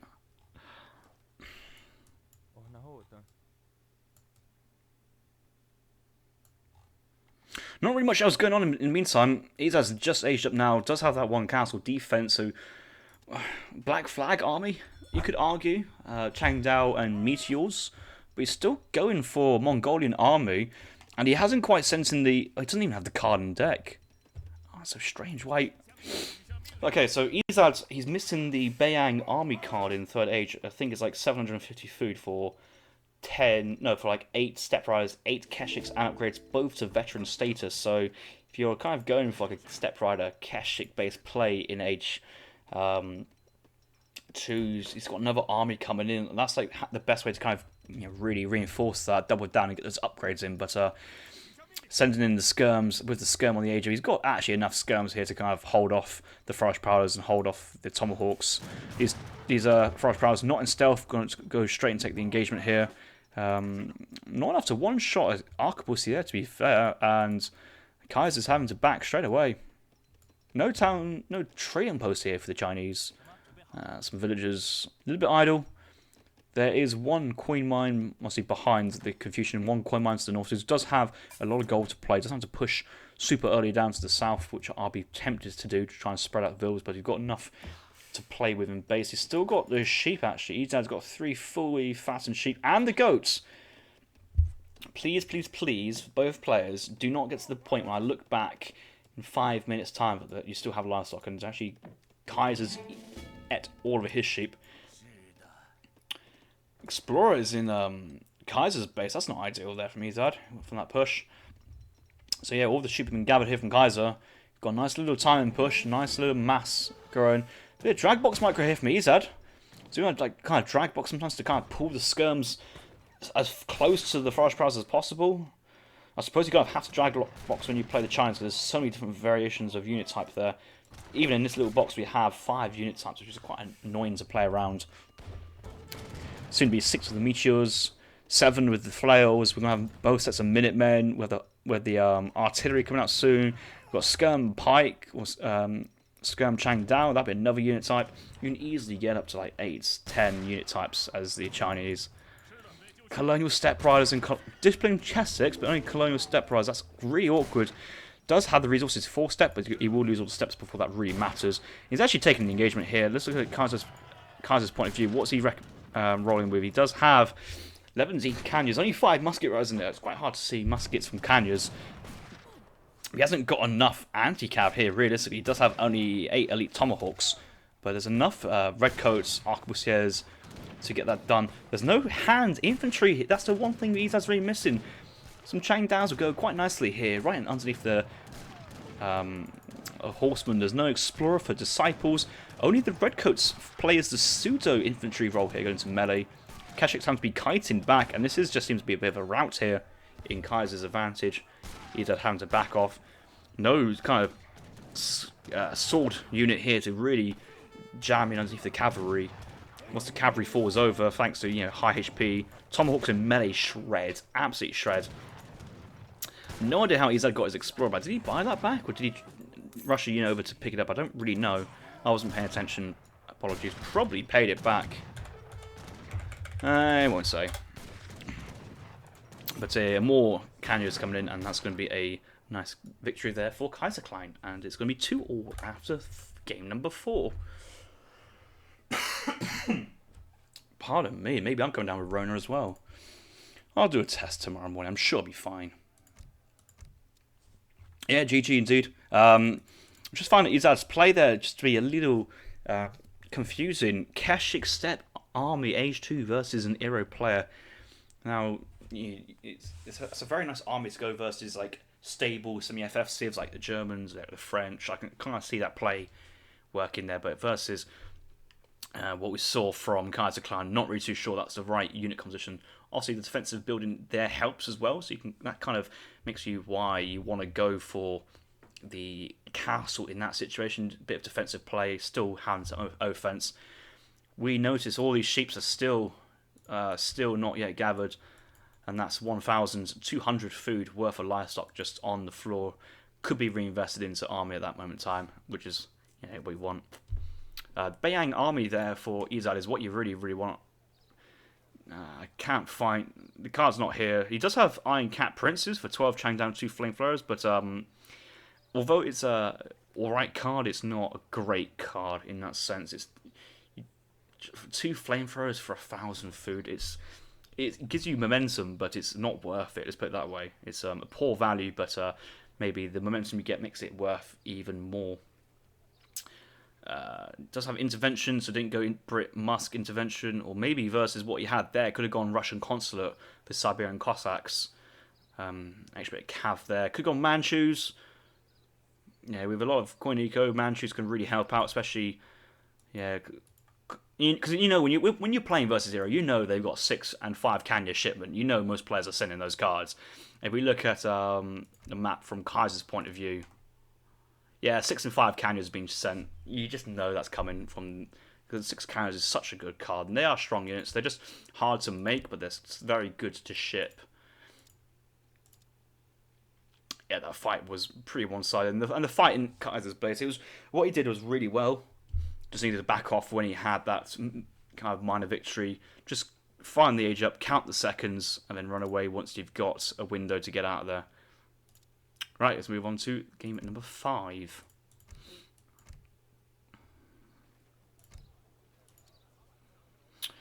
Yeah, let's just quickly find you that card I'm talking about. I always like to be right what I'm saying. I might be wrong, but I want to just check deck builder. It's in the Fortress Age. It is... There you go, 16 Bayang Army, 750 food, 8 Keshik, 8 Step Rider, and upgrades for both. Which means you don't have to have the barracks to upgrade them. I think you don't upgrade them in the castle, and that allows the barracks to kind of produce other units like the skirm sword, and play that. And it's a nice little card that is.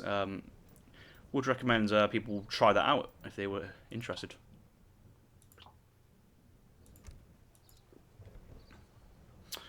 Kaiser Ezad Showmatch, game number 5, let's do it. Oh, I'm still hearing the main menu Thunder and Lightning there. How eerie. How eerie. There's no Thunder and Lightning here. We've landed in Borneo.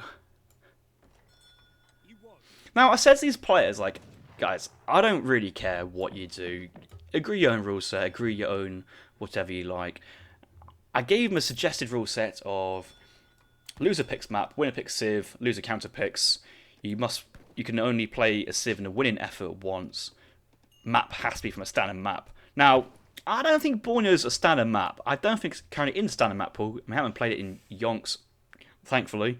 It's not a map I enjoy playing on, and it's a very fun map to watch. Let's put it that way. It's a very different, dynamic map compared to what else you achieve. So I'm kind of surprised that Kaiser has allowed this to happen. Maybe he's thinking, oh, it's okay, I'm going to bash this noob anyway, whatever he throws at me. So he's going to play on this. So it looks like Ezad has picked Borneo, Kaiser has picked the British civilization.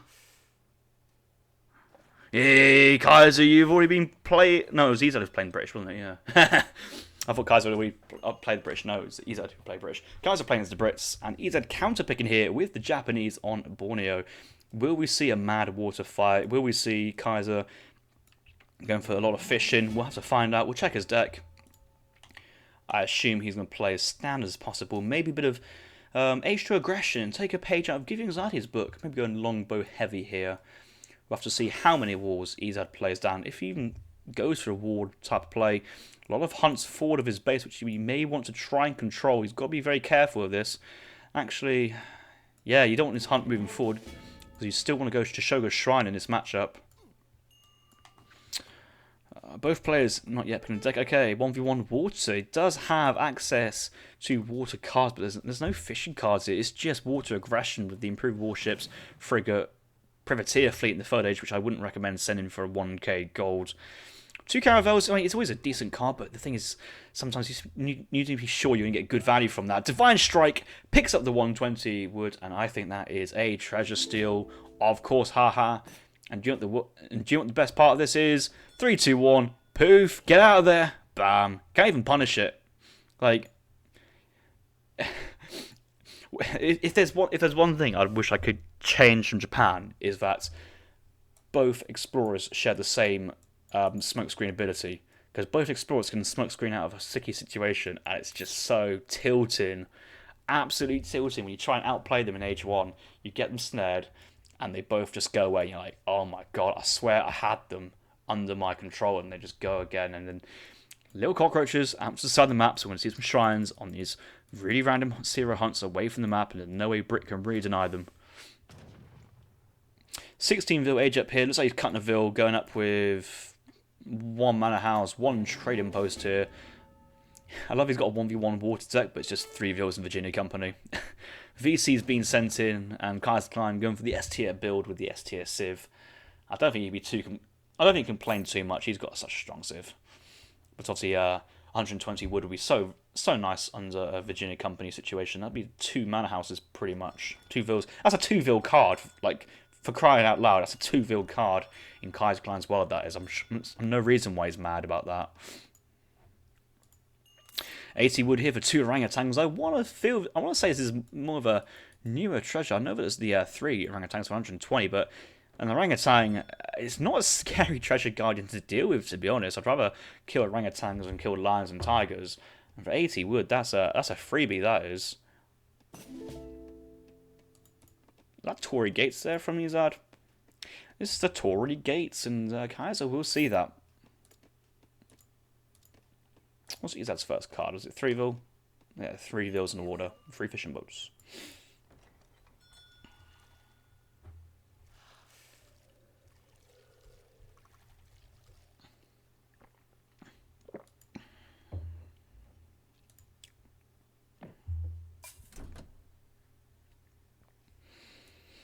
There's an explorer mid-map here. I think it's just trying to scout around, but you don't want to put shrines in the middle of the map. You want to put them to the side and really be annoying.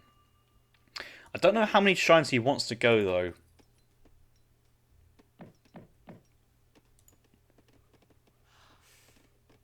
Yeah, I'm not being crazy. Either built a market in Age 1. For some reason, I thought, oh, there's a market there. You start with a market. Of course you start with a market. No, it's just he built in Age 1, so he went first tier food. Now getting civil service in transition, which I do like. I do like saving it for transition. Some people would be tempted to go for that in Age 1, but for 5% gathering on your eco for 150 resources, it's just not worth it that early on. Just not worth it. It slows you down too much. Kaiserklein going defensive rack here for the VC. I suppose now that he's seen Ezad with the Tory Gates, I think Ezad wants to be a bit more forward-thinking with Ashies raiding around. The Samurai does come out there from Ezad. It's somewhere. There it is.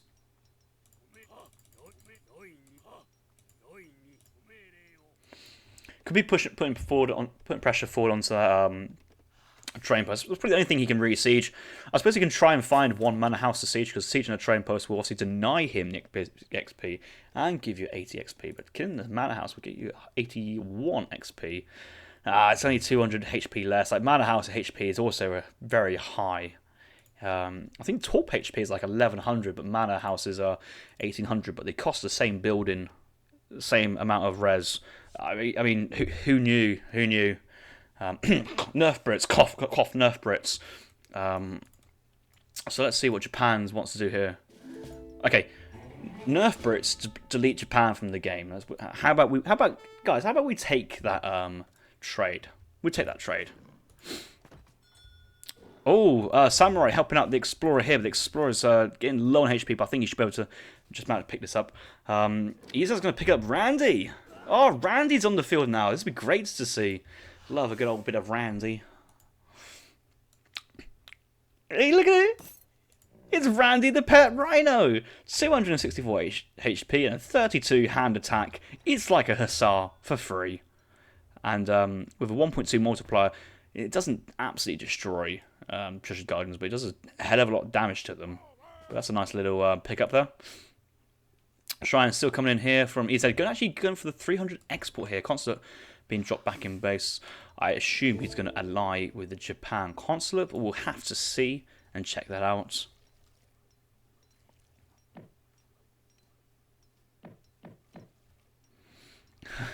Duke Leader saying that was a horrible cough. I'm thinking, yeah, no, I'm not. It is a continuous talking, but it's also, I did go out with some friends on Boxing Day, so who knows? I may have the Rona. But I did have my booster jab about 5 days before Christmas, so technically at the moment I'm at peak protection, but who knows? Maybe tomorrow I'll be reporting to you guys from my bed going, please help me, please send some cookies. We'll have to find out. I think Kaiser said he's got Rona at the moment. Japan Consulate Shinobi no Mono to Ashi in Q5. Ashi being shipped, and these guys, they do have their second food upgrade. So they got civil servants and second tier food upgrade. So decent upgrades here. 24 vils with a decent amount of shrines up to 9 shrines now. 9 shrines. Meanwhile, New London here is looking very, very densely populated, but the difference between Great Plains and Borneo is the amount of natural hunt available.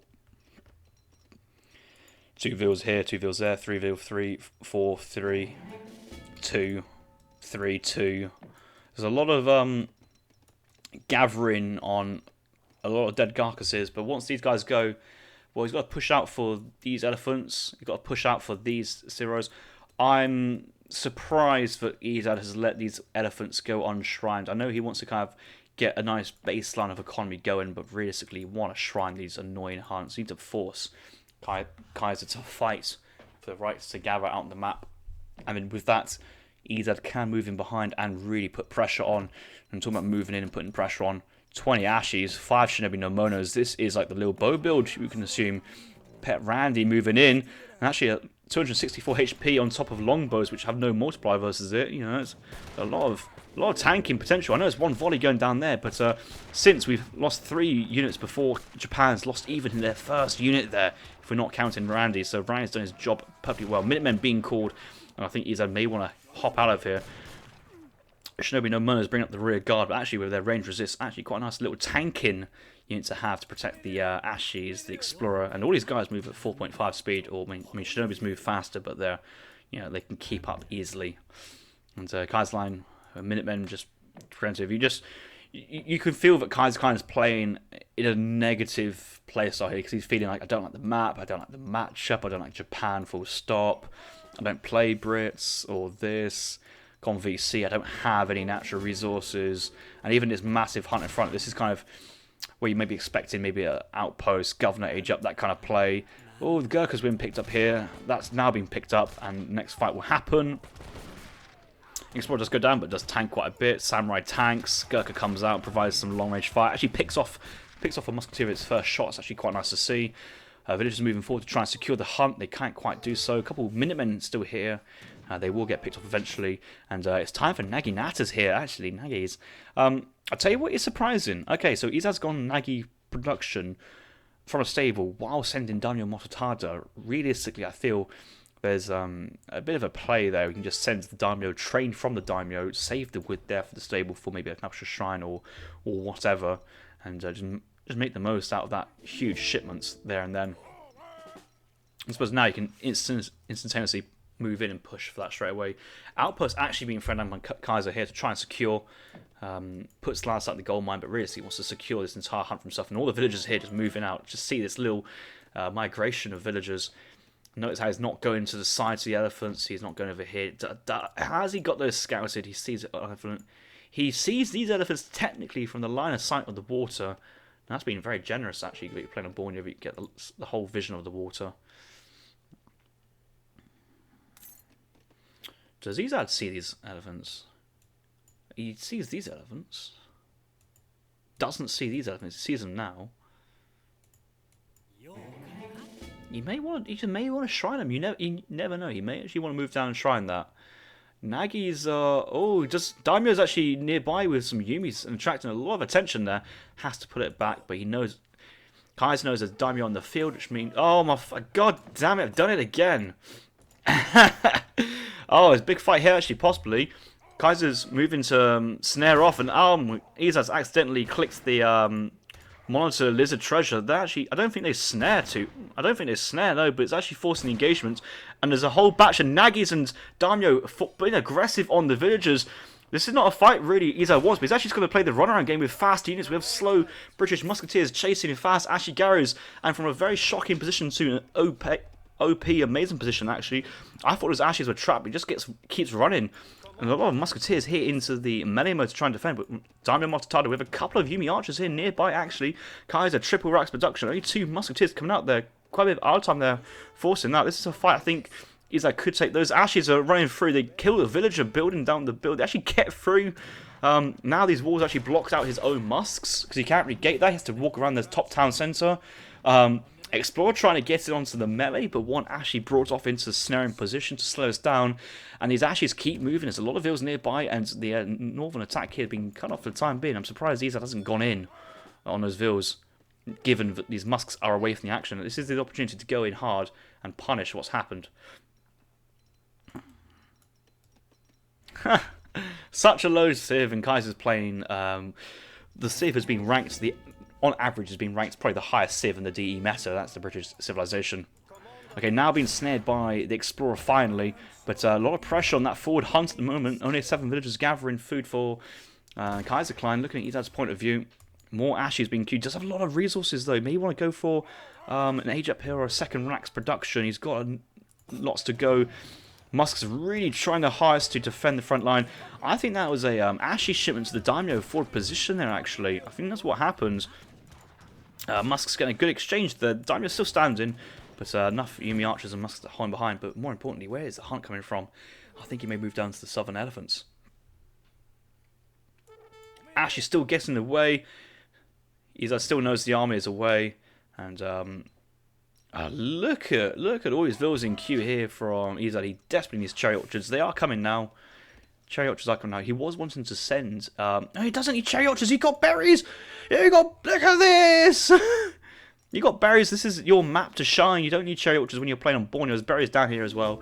And that there, I have to say, is a misplay there from Ezad. A shipment he didn't quite need, but I suppose it does minimise walking time. And it's a bit safe, but opportunity there.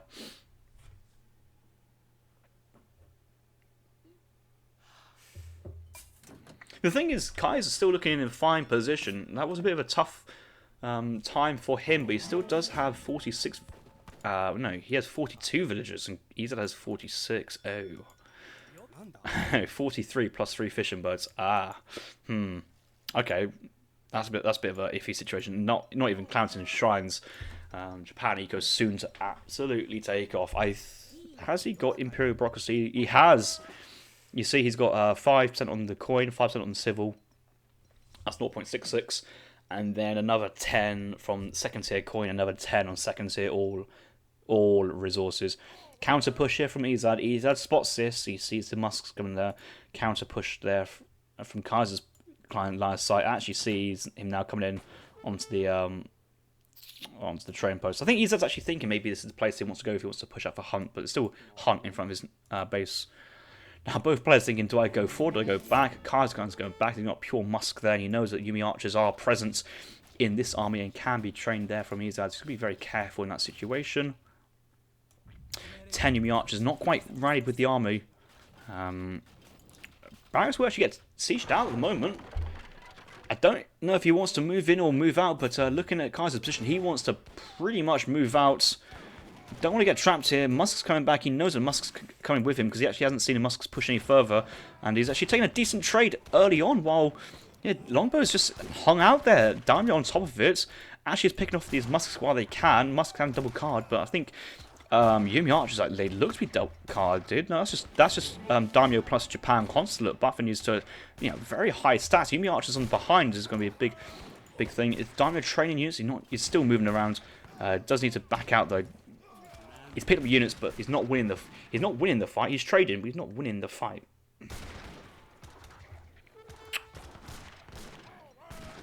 Yeah, you can see he wants to keep the Daimyo alive. He's just going to have a bit of retreat, maybe a little bit of a quick fight here with these units. But there were Nagis on the top side, and they gone for the raid. But actually, the raid somewhat doesn't matter because there's nobody hunting there. 2 caravels now sent here from Kaiserklein. Caravels going to get a lot of work done. Unfortunately, it's just the 3 fishing boats. This trade orchard, I think, is actually out of Lyra's sight, out of range. Well, certainly this side of it is. But a lot of these shrines can get picked off. A balanced game still. Kaiserklein still having a lot of stuff. Thanks to the VC boom, thanks to, just lots of vills. I think Ezad's done quite a lot of work here to try and be annoying, move around, positional awareness and advantage. But soon his eco's starting to creep ahead again over Kaiser. But he does have a 2 TV stagecoach. Ezad though, his shrine pop is up to about 10.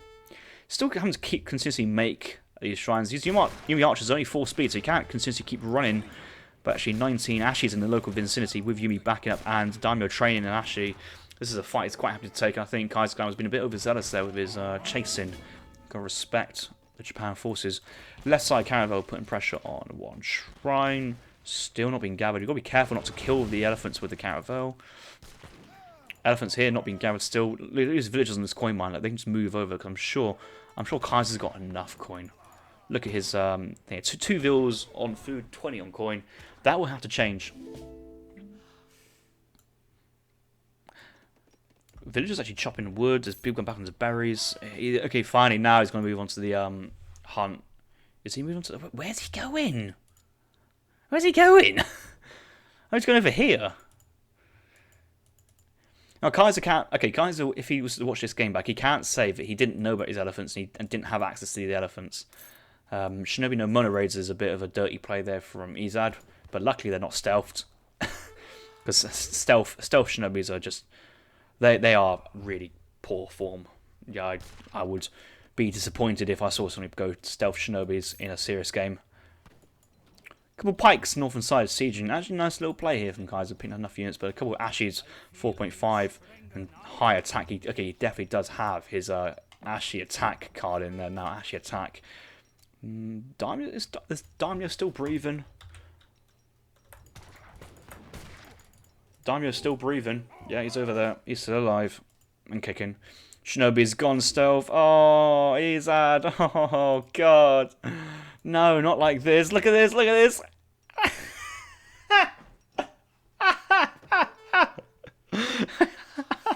I want to say Kaiser's making a point of it.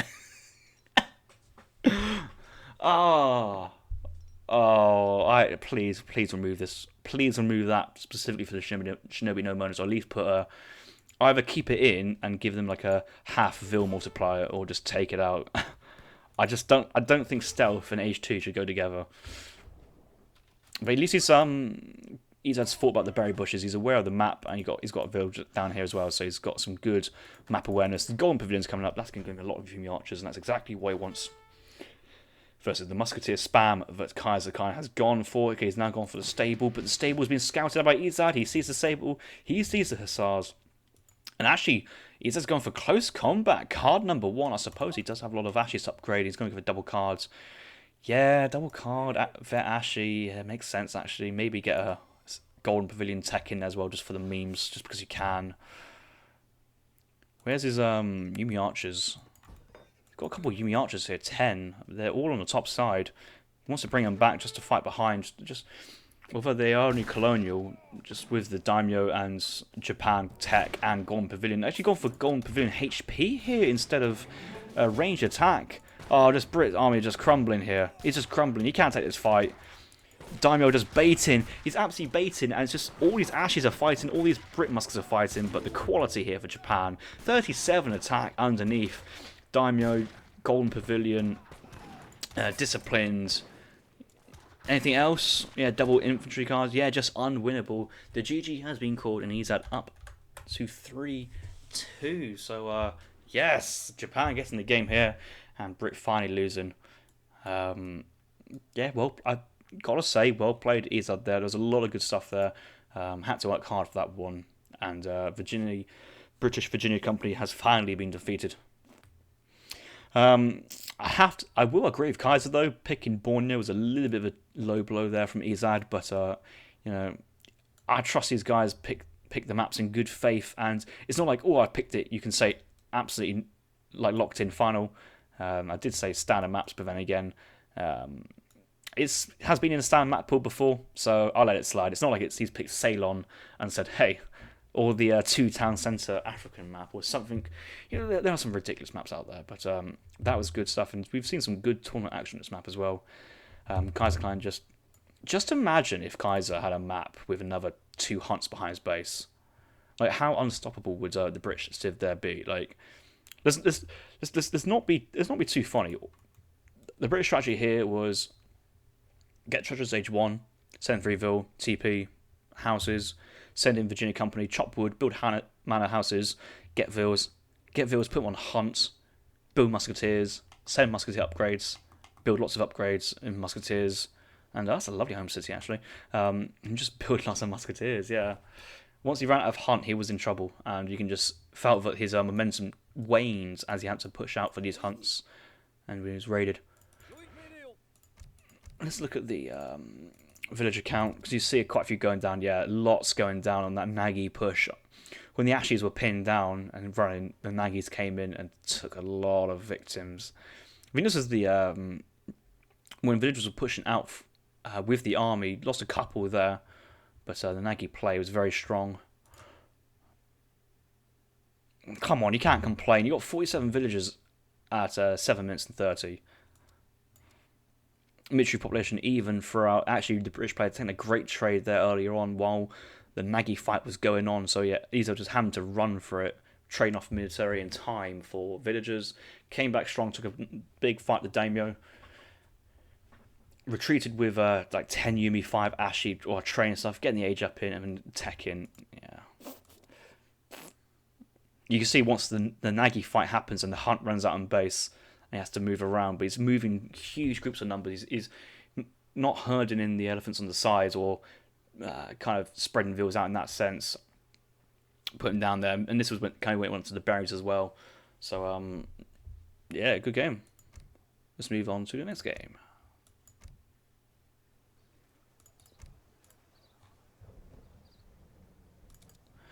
That was game 5, wasn't it? Yeah, it's going to game 6 of this Master 7.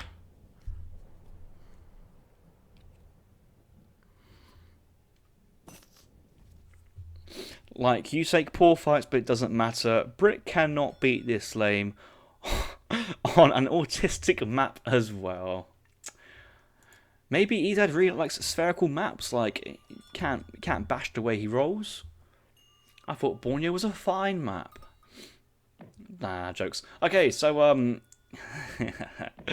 we're on Florida, and the winner of the last game, Ezad, has chosen to play as the Portuguese on this map, with Kaiserklein playing as the French. Now, I've seen many a top player say that the French are the OPC of this map. Germany do incredibly well at the starting market as well. French can do 12-10 market hunting dogs, trading posts, and be absolutely glorious. There's lots going on. Maybe not the hunting dogs actually, but a really safe 12-10 sheep. There's everything you want. It's going to be great. But we have Ezad, we have Portugal, we have Water, and Kaiserklein's not the greatest player against Water. Has to be said, I don't think he's very well practiced in going aggressive versus Water play. And another thing Kaiser may not be familiar with specifically, but it'll be fine because he can just play his natural game, is if we do see any kind of livestock boom here from Ezad, on a map with sheeps, you could go for the livestock wagon plus, is it 7 sheep, 8 sheep, age 1, and try and go for kind of defensive turtle, FI, revolt into Peru, or something like that. I think Ezad's one of those players back in the day, made good use of the Peru Legionnaires when they weren't nerfed, let's say, and when they were at their kind of strongest. And isn't that just such a sight to behold when you see a Portuguese player revolt? It's like, oh no, what have I done now? Why have I let them revolt? But Ezad with his deck named going water heavy here, including advanced dock schooners, whale oil, eco theory. Whale oil has been nerfed from 35 to 30%. But I suppose ports, I think they have a team fishing card. Kaiserklein already complaining, 100 food, 10-10 into unbeatable water. Ezad's not going 10-10, he's going 12-20 actually, so I'm a bit surprised actually, because he's actually not really gathered much wood. He has got hunting dogs. I think he's got hunting dogs. So I'm surprised. I think there's 2 trains of thought with water players. Do you go 200 wood, go trading post, so you can get your shipments like your schooners, 700 wood, 600 wood, render and plant in at a faster pace, or do you go?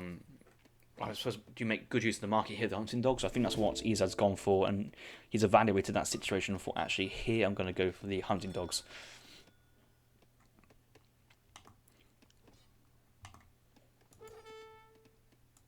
Kaiserklein moving to Huddersfield. It's not going to be some sort of aggressive, give you anxiety 3 caravel rush, is it? It could be. He is staying here to chop the wood, but I think it's just letting the deers naturally reset and try and go again instead of trying to kill one out really far out and that way. One CDB moving across the map into the middle. Looking at this trajectory, looking to be a barracks in his face, maybe barracks musketeer play. I don't really think Bow Pike's going to work versus a Civ like Ezad with Minutemen.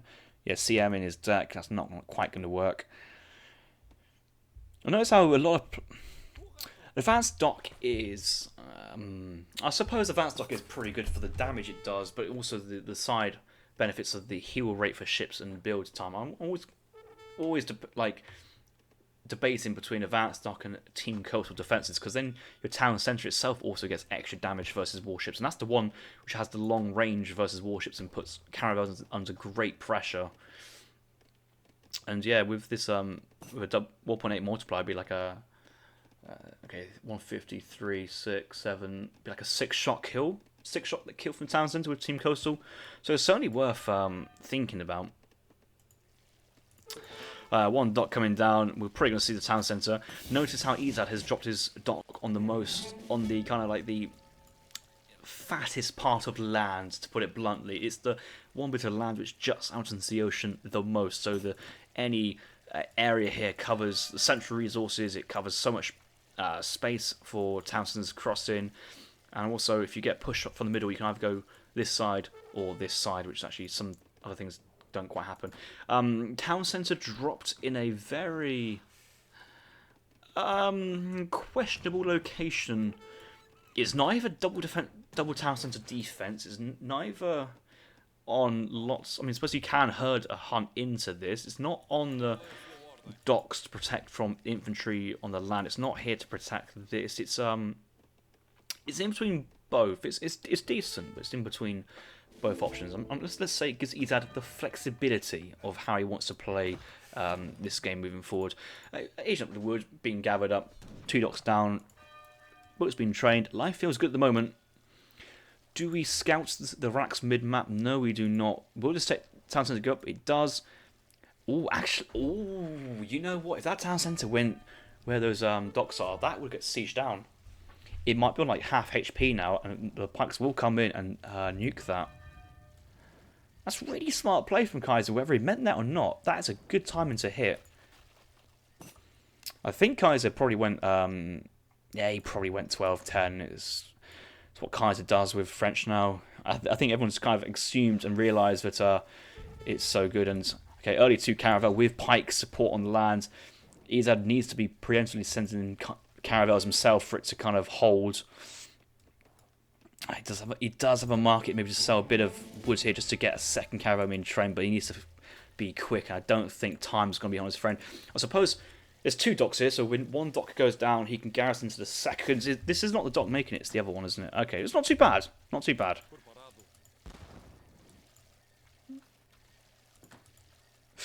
Don't fight, don't fight, don't fight, don't fight, don't fight. Just, yeah, you've got to keep moving. You cannot let this take any... I suppose, because if you're shipping 2 caravels, you can just use this to buy time. Yeah, that's fine. Musk's moving in. Woodline blocking the villagers into the town centre. But that village is going down as well. The village underneath. Actually, can it go through? Oh, surprised that managed to happen. Okay, we do see double caravel coming in right now. 2 do spawn, chasing down the caravel that gets picked off. That dock's still open. Oh, another caravel not needed. This can be cancelled. Not needed, but he maybe doesn't quite know that and just wants to secure it. But still, to be fair, caravels can fish, so you know every cloud has a silver lining.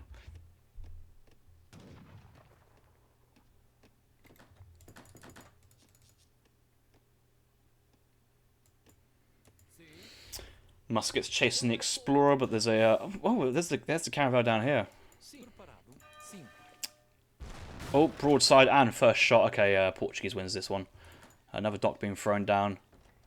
But I feel like Kaiser's is midway aging up. He's not quite aging up just yet. He's still on just single racks. He's currently got 9 Musk, 4 Pikes. Explorer is around. Okay, he's now sending the coin age and gathering up. So he went full CDB, 2 caravel, 700 gold. I think the 2 caravels came to the full CDB.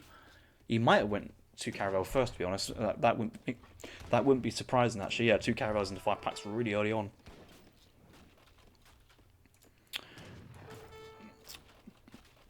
Eleven villagers are out on the map at the moment, but I think he's at about 22. He's got 7 boats. He had 22 villagers on land. See, he does have his great coats, but you've got to be very careful, especially these turkeys have gone around different places. There's still vills there.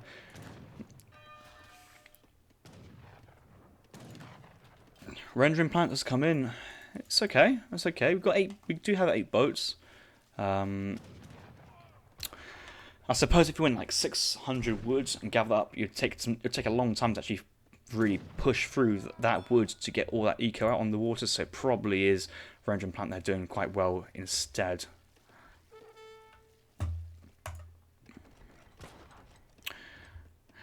I think Portuguese at the moment, their potential has been severely hampered due to Kaiserklein's early push. Kaiserklein aging up now, he's going to have the tempo to do something. So unless Ezad starts walling up, let's say wall from here to the coast, wall down here, just wall everything, double layer, just pillars, everything, a bit of this, bit of that. He's going to have a tough time in trying to hold the follow-up, because we can see Ezad's still got 26 villagers chopping wood here. Gangsaw, not log flume, but still pretty decent. Still making lots and lots of fishing boats. Unless he's going like a full must-cuss H2 play on fish and eco, he's got to be very careful. Villagers move across, they can get into any boats. Caravel there to push them back. But Kaiserklein up at a decent time. There's a barracks. Looks like it'd be musketeer, skirmisher, falk play here from Kaiserklein. Or just pure musk falk to put pressure on buildings. Haven't quite seen him go 1k woods yet into artillery foundry and artillery production. That could be an idea for him, because he wants to get vet musks as well.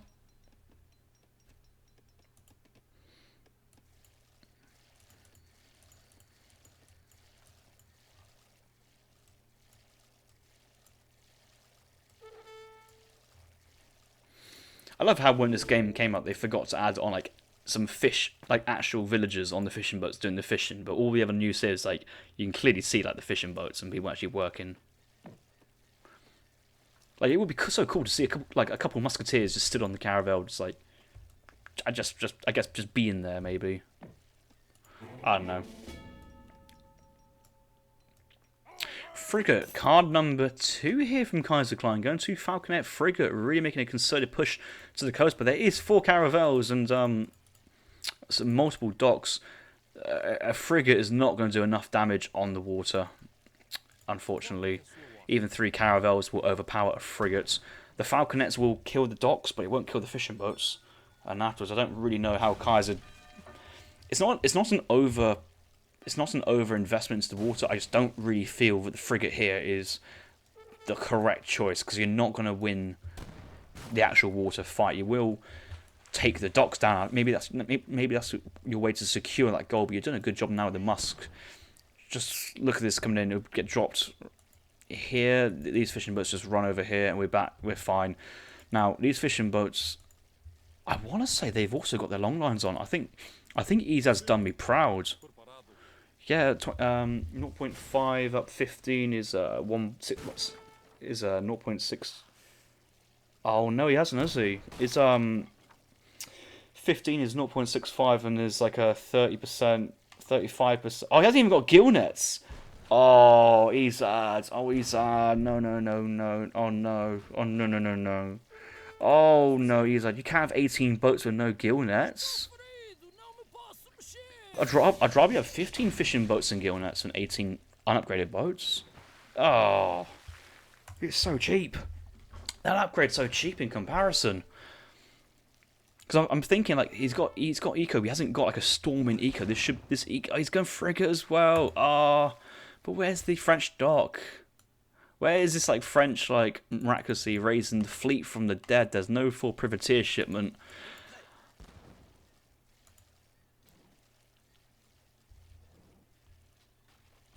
I think it's the frigate alongside the falconets, but like yes, the dock will go down. We're not debating whether the dock will go down or not. It's whether you can punish the fishing boats. And I don't think you can with just the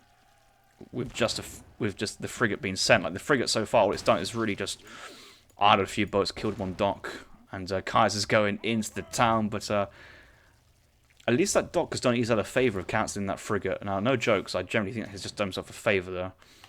Focus on the artillery, whether it's going to be a dragoon play. Does have a lot of coin here. Could be like a deal or die man pop. Okay, it's training Cass, sending Cass. This is Minutemen territory. Okay, they are body blocking access to the Falconets. That's a pretty good play there. But here comes the Caravels, all the Falconets under the town centre. So this frigate is now hung out to dry. Nice broadside, picking off a couple of Vils. Like, I suppose altogether, he's actually got value from this. Annoying play, baits. Okay, there was always going to be 4 Caravels in the water. Big volley there from the Falconets. Batch of 5 going down very quickly to a batch of 4. Falconets still unchallenged, and the problem on the land continues.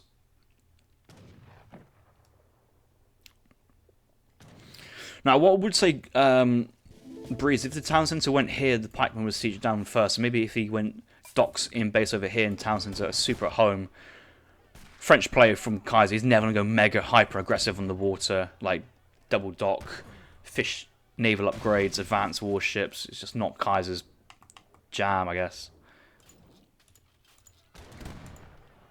Oh, that's my deck. That's his deck. Huh. Is it? No, it's his deck. Probably the same deck, to be honest. Falconet's going down, actually. He's just been kind of moving in, moving out with the volleys to try and make a good option of it. But these villagers still gathering, okay,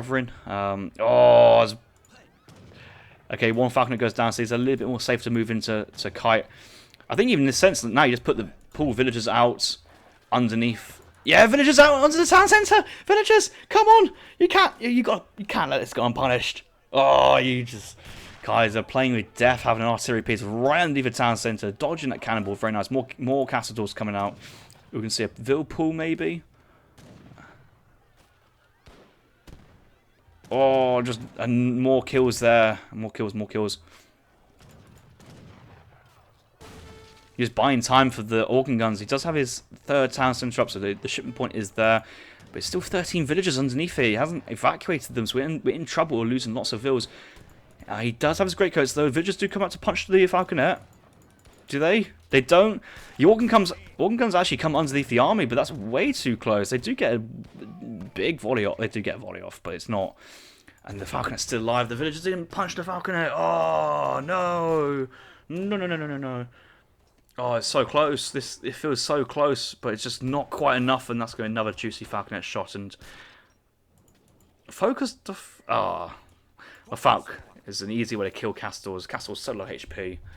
That's a problem trying to poke Falconets with Castors, is they have such low HP. There come the Dragoons, but Kaiserklein's not going to keep these skirms or musks anywhere further than he has to even the Falconet. He knows this Falconet's still exerting pressure, and the skirms are pushing the village away. A town centre's been built on the coast. Still training fishing boats instead of researching guild nets. Come on, like let's get our calculators out. Let's get our calculators out and see what's better. One more fishing boat, or upgraded your entire fishing fleet 15%.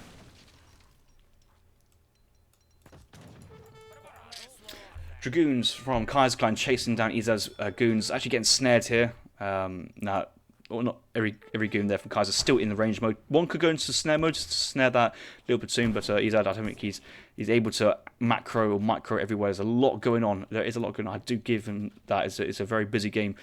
Port Water is a very macro, heavy, intense, and usually are under pressure, so it is a tough gig to play. Oh, we have a Hussar being trained as well on top of the Hero Hussar trying to get onto the Falc. Is he? I think so. Oh, he's going to bail out that one. The skirms have scouted that.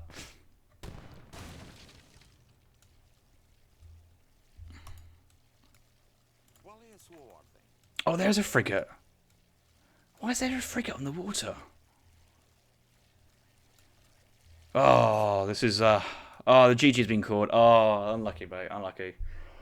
Oh, there's some key issues to break down there. I think... So the first thing I'll talk about is... so Kaiser's playing France, which is a high-tempo civ on this kind of start with the early TP, 12-10 play, mid-map racks. Kaiser's got a build, looks like he gets 5 pikes out here before a town centre can even get to the position and successfully build. Town centre may still go up, but will lose a lot of HP in the process. So, Ezad, knowing that, dropped town centre in a bit of a indifferent position. It wasn't terrible, it wasn't great, it was just here, it's fine. and the play happened. Kaiser went 2 Falk, 1 Frigate into Ezad's 4 Caravels.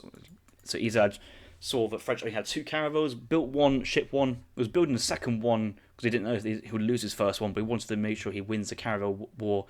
Decides to keep that the 4th Caravel. Didn't necessarily need it, but it's fine. It's more fishing, it's more scouting, it's more dissuasion for Kaiserklein to try and get back on the water. But Kaiserklein does go back on the water. He goes 2 Falconets. He sends the frigates, but 2 Caravels will destroy a frigate. The frigate has to sit next to the coast and babysit the Falconets. That frigate can't leave the coast because it's going to be gunned down by the Caravels. So essentially what happens is the docks get picked off, but the fishing boats, there's no answer from Kaiserklein to kill the fishing boats. And that's the key thing there. Ezad has the fishing boats. Ezad does send in rendering plants, but there's no other upgrades on his fishing boats. 90 wood, 90 gold for 15%. Every player in every game rushes to get their hunting dogs without fail. And it's like, oh, it's 10%, it's 50 wood, 50 gold. Even starting on, but when you've got even 19 villagers, that's so... And it's not just hunting dogs, it's placeballs at the same time. Plus, like, it's 50% on either, whatever you want to gather. It's so nice there. And even training extra boats at the end there, you'd rather have the thing. It's extra frigate, though. I guess if you're floating resources, you need to spend it. I suppose it's here protecting the villagers hunting, but needed to identify that the Falconets were the main issue.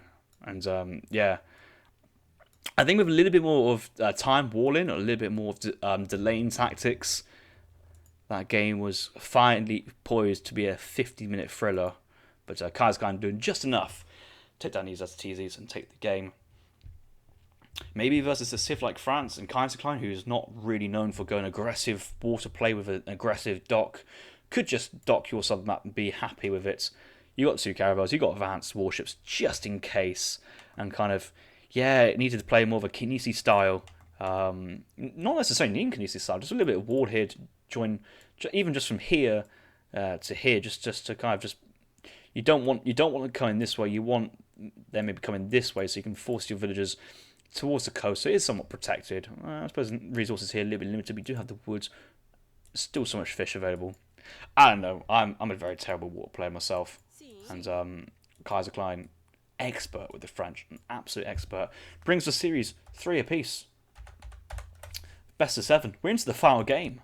And it's been a great series so far. I've been really enjoying this. Very dynamic. A bit of salt, a bit of class, a bit of everything you need.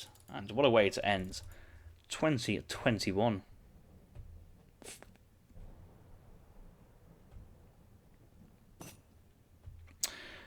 Final game of this best of 7. Oh, we do see some Lakota play here from Ezad. He's spawning to the west side of the map, Punjab in the colour red. Kaiser, he's taken the Russians, playing in the colour blue, spawning on the east side. 80 woods, his treasures nearby. 50 coin being scouted by the Grove Rickshaw. This Grove is out to get the livestock, but there's a very fast explorer who's got the exact same idea. 1 buffalo, 2 buffalo, and I think he is going to be close. Who's going to get his final one? It's going to be 2 apiece actually. Unless Ezad can kind of move behind and take it. But maybe have the Grove scout your defensive one and have Ezad rush for the middle to take the middle 2 buffaloes if we're being very pedantic. But doesn't matter. Russia, what's he doing? He's gone mid-map. He's just looking around. 55 food by 3 macaques. Does see the line treasure? He doesn't know actually. But I think he knows that Ezad's explores northern side. After Kaiserklein had seen that with his rickshaw, he might not have. That line of sight is very, very, very small. I think Kaiserklein's just doing his best to kite this. He doesn't need it instantaneously, but he knows that he can't. Oh, he just can't leave this exactly, because if he had crack shot 1 and then leave this, then it's just going to be an absolute dunk in here from Ezad. Ezad can move in very quickly with this crack shot. He's still going for it, and Ezad's actually going to, in the meantime, go for his treasure, which I think makes sense because he can easily do this. He's not using a special attack on it. Move in, get the treasure.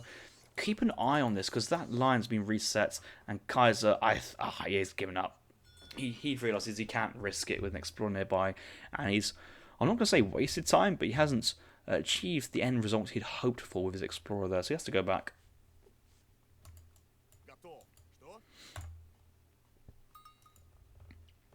Meanwhile, he's down to the southern side. 50 food, that is a crack shottable line, and we see that. Oh, one spear to the back, and that line goes down. Ooh.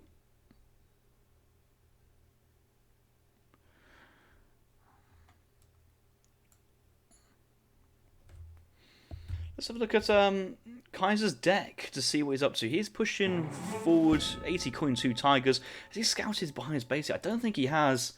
Ah, Bramin, dropping down $5. How very kind of you. Now, if be careful, that's gone to ESOL. That's not gone to the players. So if you want to donate directly to them, it's probably best go on their channels and pop it through their discords. But if you message Noel, I'm sure that can make its way somewhere else. But otherwise, that will fund any future ESOC events, which I'm sure there will be in future at some point. Just don't ask me when, though. We'll have to find out. We'll have to see how the community continues to play as the game goes on. So Kaiserklein going for the 14-ville age up here, leaving a couple of wood crates down. Clicks up at 257. A little bit out there, but not too bad. Looking at his deck, no 6 Cossacks, but has 6 Opries there. 5 Cav Archers, Cavalry Combat, and Manchu. Nice little composition to have versus Lakota. 2 Falconets Refrigeration. There's no room for any SAR cannons in Age 4. Has 600 wood as well. Well, has 600. Yeah, 600 wood. 600 gold makes sense for, spamming Cossacks out later in Age 2. No spice trade here. Gone for Advanced Arsenal. Don't really need spice trade though, because as the game goes on, your natural resources decrease anyway. Yeah, just some good stuff there from Kaiser. Nothing too special there. Market Hunting Dogs. And looks to be a defensive blockhouse, really. Be a very late to push any villagers across the map now. He still can, but he's going defensive blockhouse, 2-ville build. Very, very nice. Ezad, 1 trading post being built. Taking his 65 coin with his Explorer. Still in H1. May want to wait to his H2 for that one. Or that extra HP and that extra attack he will get. Because taking 4 macaques worth of damage is a lot of HP to tank there. Oh! Browning confirming it is for ESOC. Very, very nice. Thank you for confirming that's for ESOC as well. Very appreciated. And I'm sure that would be that'd be put to good use. Not good to put to use. That would be very silly. Grove Rickshaw here underneath Kaiser's base.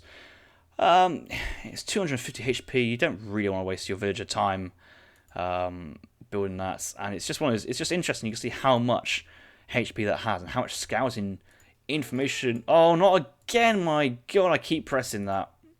Actually, this time I was actually going for the line of sight. You see what he's seen. He's seen market. He's seen travel marketplace. How many people was on there? He's seen the wood. He's seen that there's a. He's seen that the train post was built before the age up there, so Ezad's got enough wood to play in his bank if he wants to go for another trading post, which usually, I think Lakota are going for 1 stable, 1 trading post on the age up. Oh, guys, he's going to sneak in with that second TP. What a mad lad he is, sneaking in there.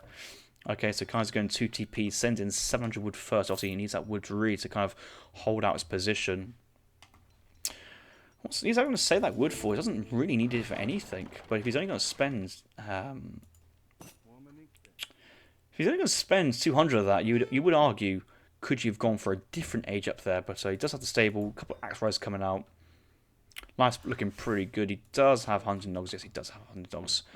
He's gone for the 5-ville. He's going to go for 5-ville Great Hunter. 700 gold most likely. I'm expecting to see a batch of axe, and now next batch is going to be a batch of bow riders, as I assume. Having both axe riders and bow riders is such a deadly raiding combo. Really pick up the musks. There's a bow rider coming in behind this, and this is a very simple build order. I think if you like to play Lakota, want to know how to go about it, simple build order this is.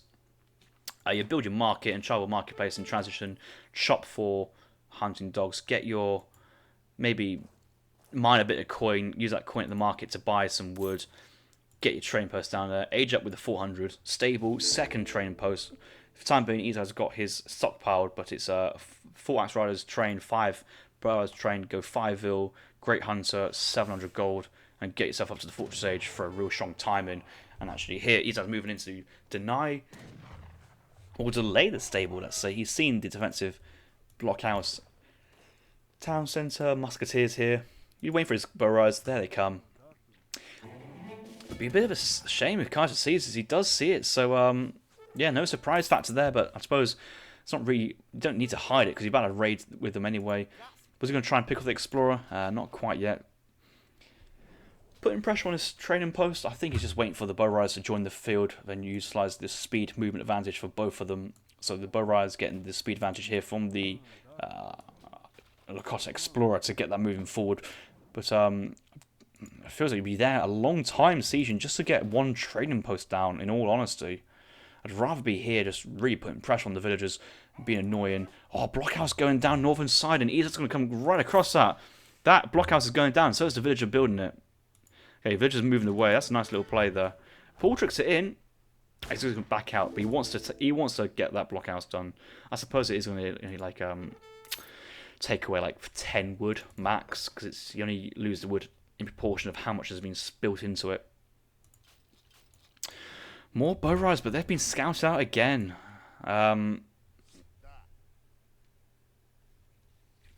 If everything was here, these muskets would be absolutely destroyed. That blockhouse wouldn't go up, and Kaiserklein's looking to be in trouble. But looks like we're just taking down the blockhouse. Maybe Ezad is now thinking actually he wants to go stagecoach 700. He actually is wanting to go stagecoach. 700 wood was card 3. 700 wood's card 3 is building it. Okay, he's just taking down stagecoach. The TP isn't going to stagecoach himself. That's just buying Kaiser all the time he needs, though. It feels like this is playing into Kaiser's hands. There's the coin coming down. He's not going Cossacks. He's just training more musks. He's just not aimlessly training musks. He's just training enough musks just in case he wants to. Just in case Ezad feels that he needs to push, but enough blockhouse defense, Minutemen, unit shipments here. It feels like Kaiserklein wants to push out to put pressure on units trying to siege, but honestly, 25 musks on the train post. Lakota just moves around straight into the base. This feels like it's like more like a type of matchup where the Russia play really wants to FF here. I know even one Burrow goes down there. He does save the trading post. Is he going to try and repair it? I think he would repair it as soon as he can. Especially now that he's seen it stagecoach. This is worth the repair. 66 wood though, actually. It would take a couple of passes, 2 passes to actually him break even on that. So he may not. He may leave it unrepaired to kind of bait and force Lakota to go back in for the trading post. You can see that Ezad's really like agitated that he wants that trading post under his command. And yes, that's being repaired now. But Kaiserklein's out of the way, and I don't actually think once it stops repairing, you do get the wood back with not refurbished or replenished. It's refunded. You get the wood cost back. I mean, the remaining wood cost back. I always wondered that. Seaton Archers, what a great play here from Ezad. Is that forward? What just Warhutton base? That's on the 700 wood, remember, and that's just the perfect unit to dunk on Russian musketeers. A Seaton bowman 4-shot kills a Russian musketeer. Like, that's so silly. And actually, in this situation here, Ezad really should be thinking about dropping down 2 TPs here as well. A couple of TPs and the trading post, but the native Lakota house TPA. I swear, boys, I have not actually watched this. I don't pre-watch Best of 7 series before it happens, because it'd be here all day otherwise. But yeah, there's an extra 10 HP here for these boys. And then the second one, TP will take them up to 121 HP, and then they just scale so fast. It's the HP scales of the base HP times by 1.1 to the power of n TPs nearby, so it really balloons up very fast. Kaiser is into the next age. Falconets and musketeers being sent. I suppose you kind of have to, but what's the Falconeers going to push? Is it going to push the trading post? He's not going to go right click the town centre now. I suppose you could say that the Falconets is to do with the archers and the musks to do with everything else, but you can't worry for Ezad here can just easily dunk on the Falconets. Falconets can't really move. I suppose Seatonbirds can come out and run around, and we're back to kind of as we were normal service. Looking at the hunt situation here for Kaiserklein, it's dire to say the least. There's one deer hunt, the natural hunt near topside's been herded and being gathered now. And Russia, there's one civ who just does like to munch through hunts, especially when you spend all this resources on to 49 musketeers. He's spent the thick end of, oh my, it's like 2.8k on food. It's 280 for a batch of musketeers, I think. So we only got 10 batches of them. It's a lot of food to spend on units. And at the moment, Lacote's absolutely fine. Seaton's away, they get out safely. And the cavalry is just highly mobile, running around. Vet Musk's chasing, and he's just going to get away to the top. But we'll actually see the house, a villager goes down, house goes down, and that's going to really annoy Kaiser, that is. Oh, that's his Christmas ruined.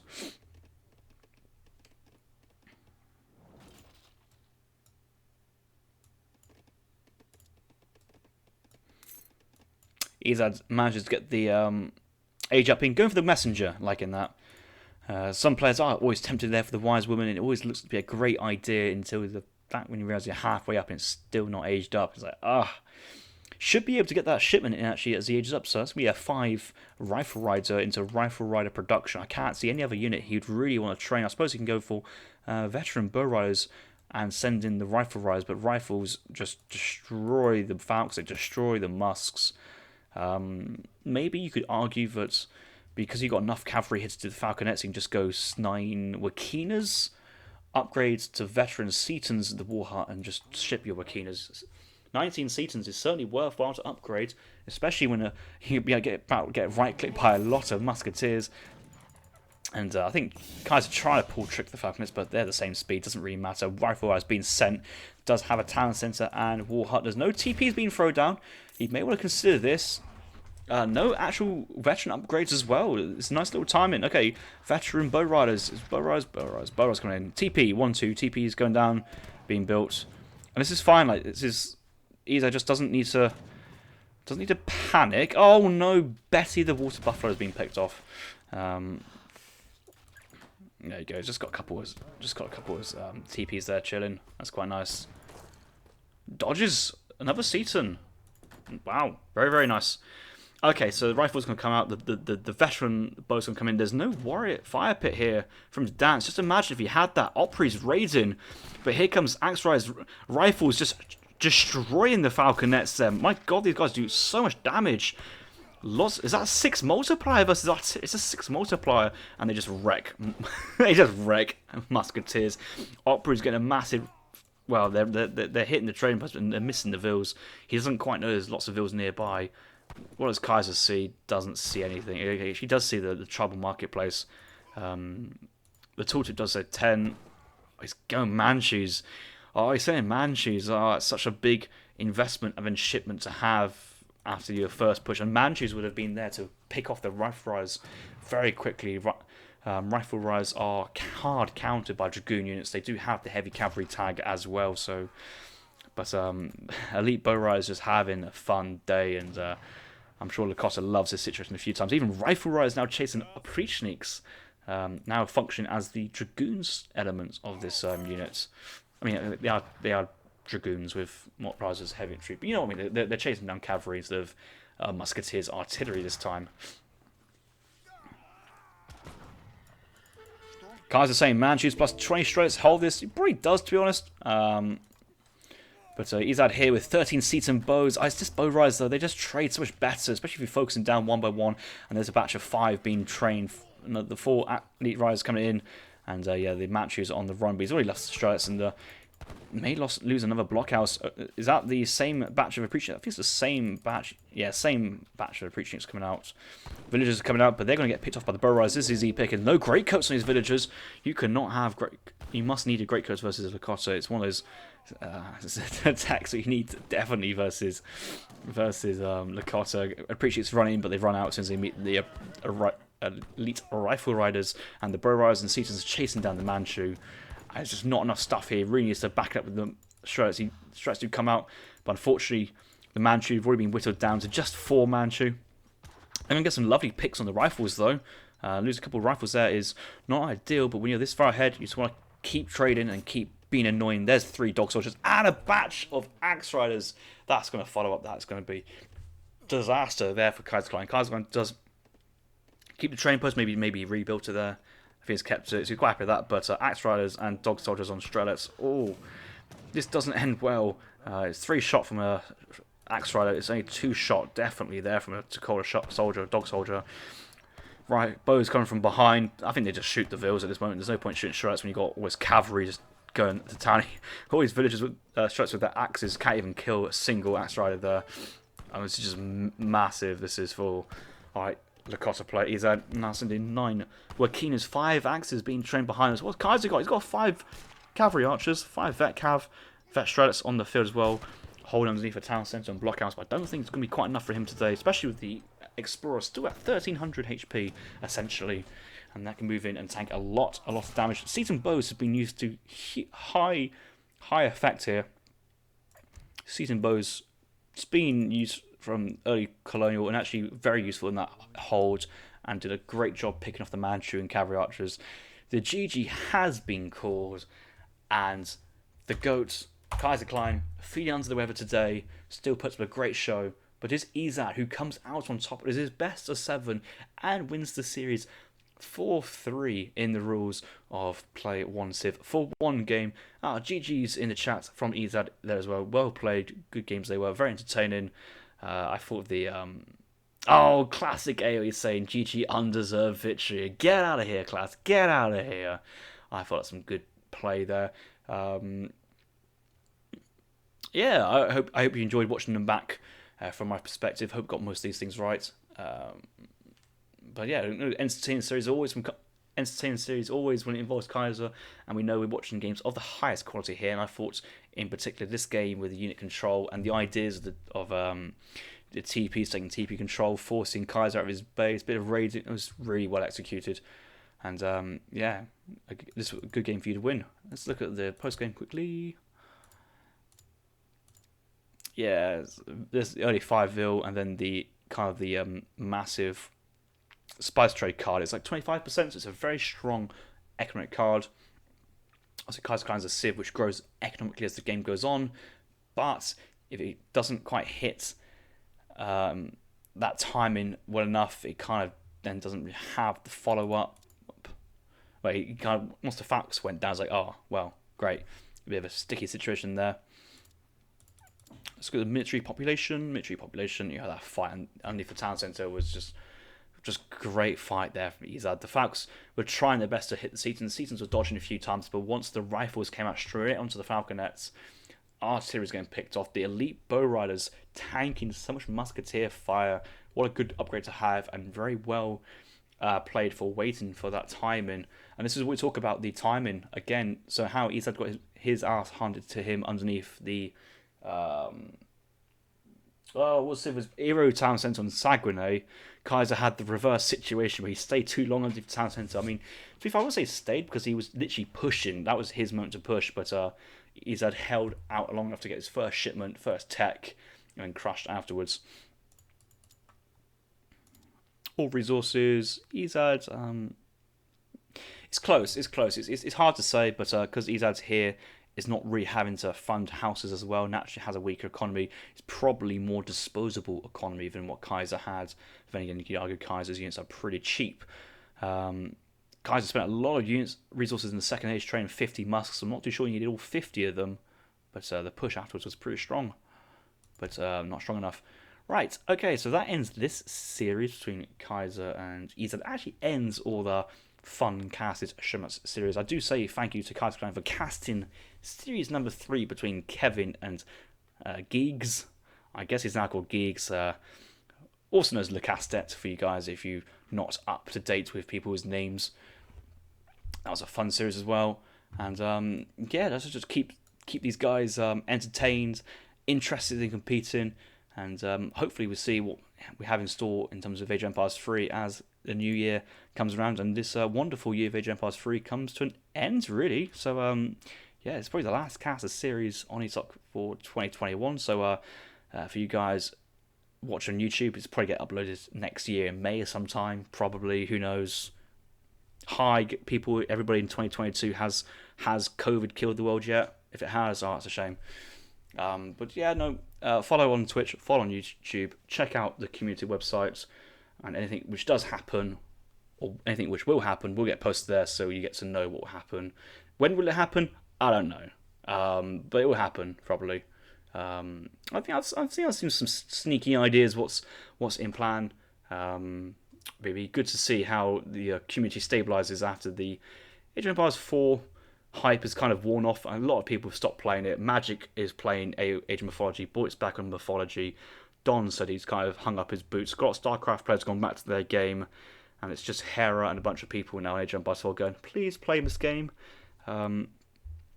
Maybe I'll play it at some point next year, but I think a lot of things need to get sorted out. Just the more the game gets played and explored, the more problems get found out in terms of how it plays. I think apparently people say like 80% of the games are now like Mongol tower rushes.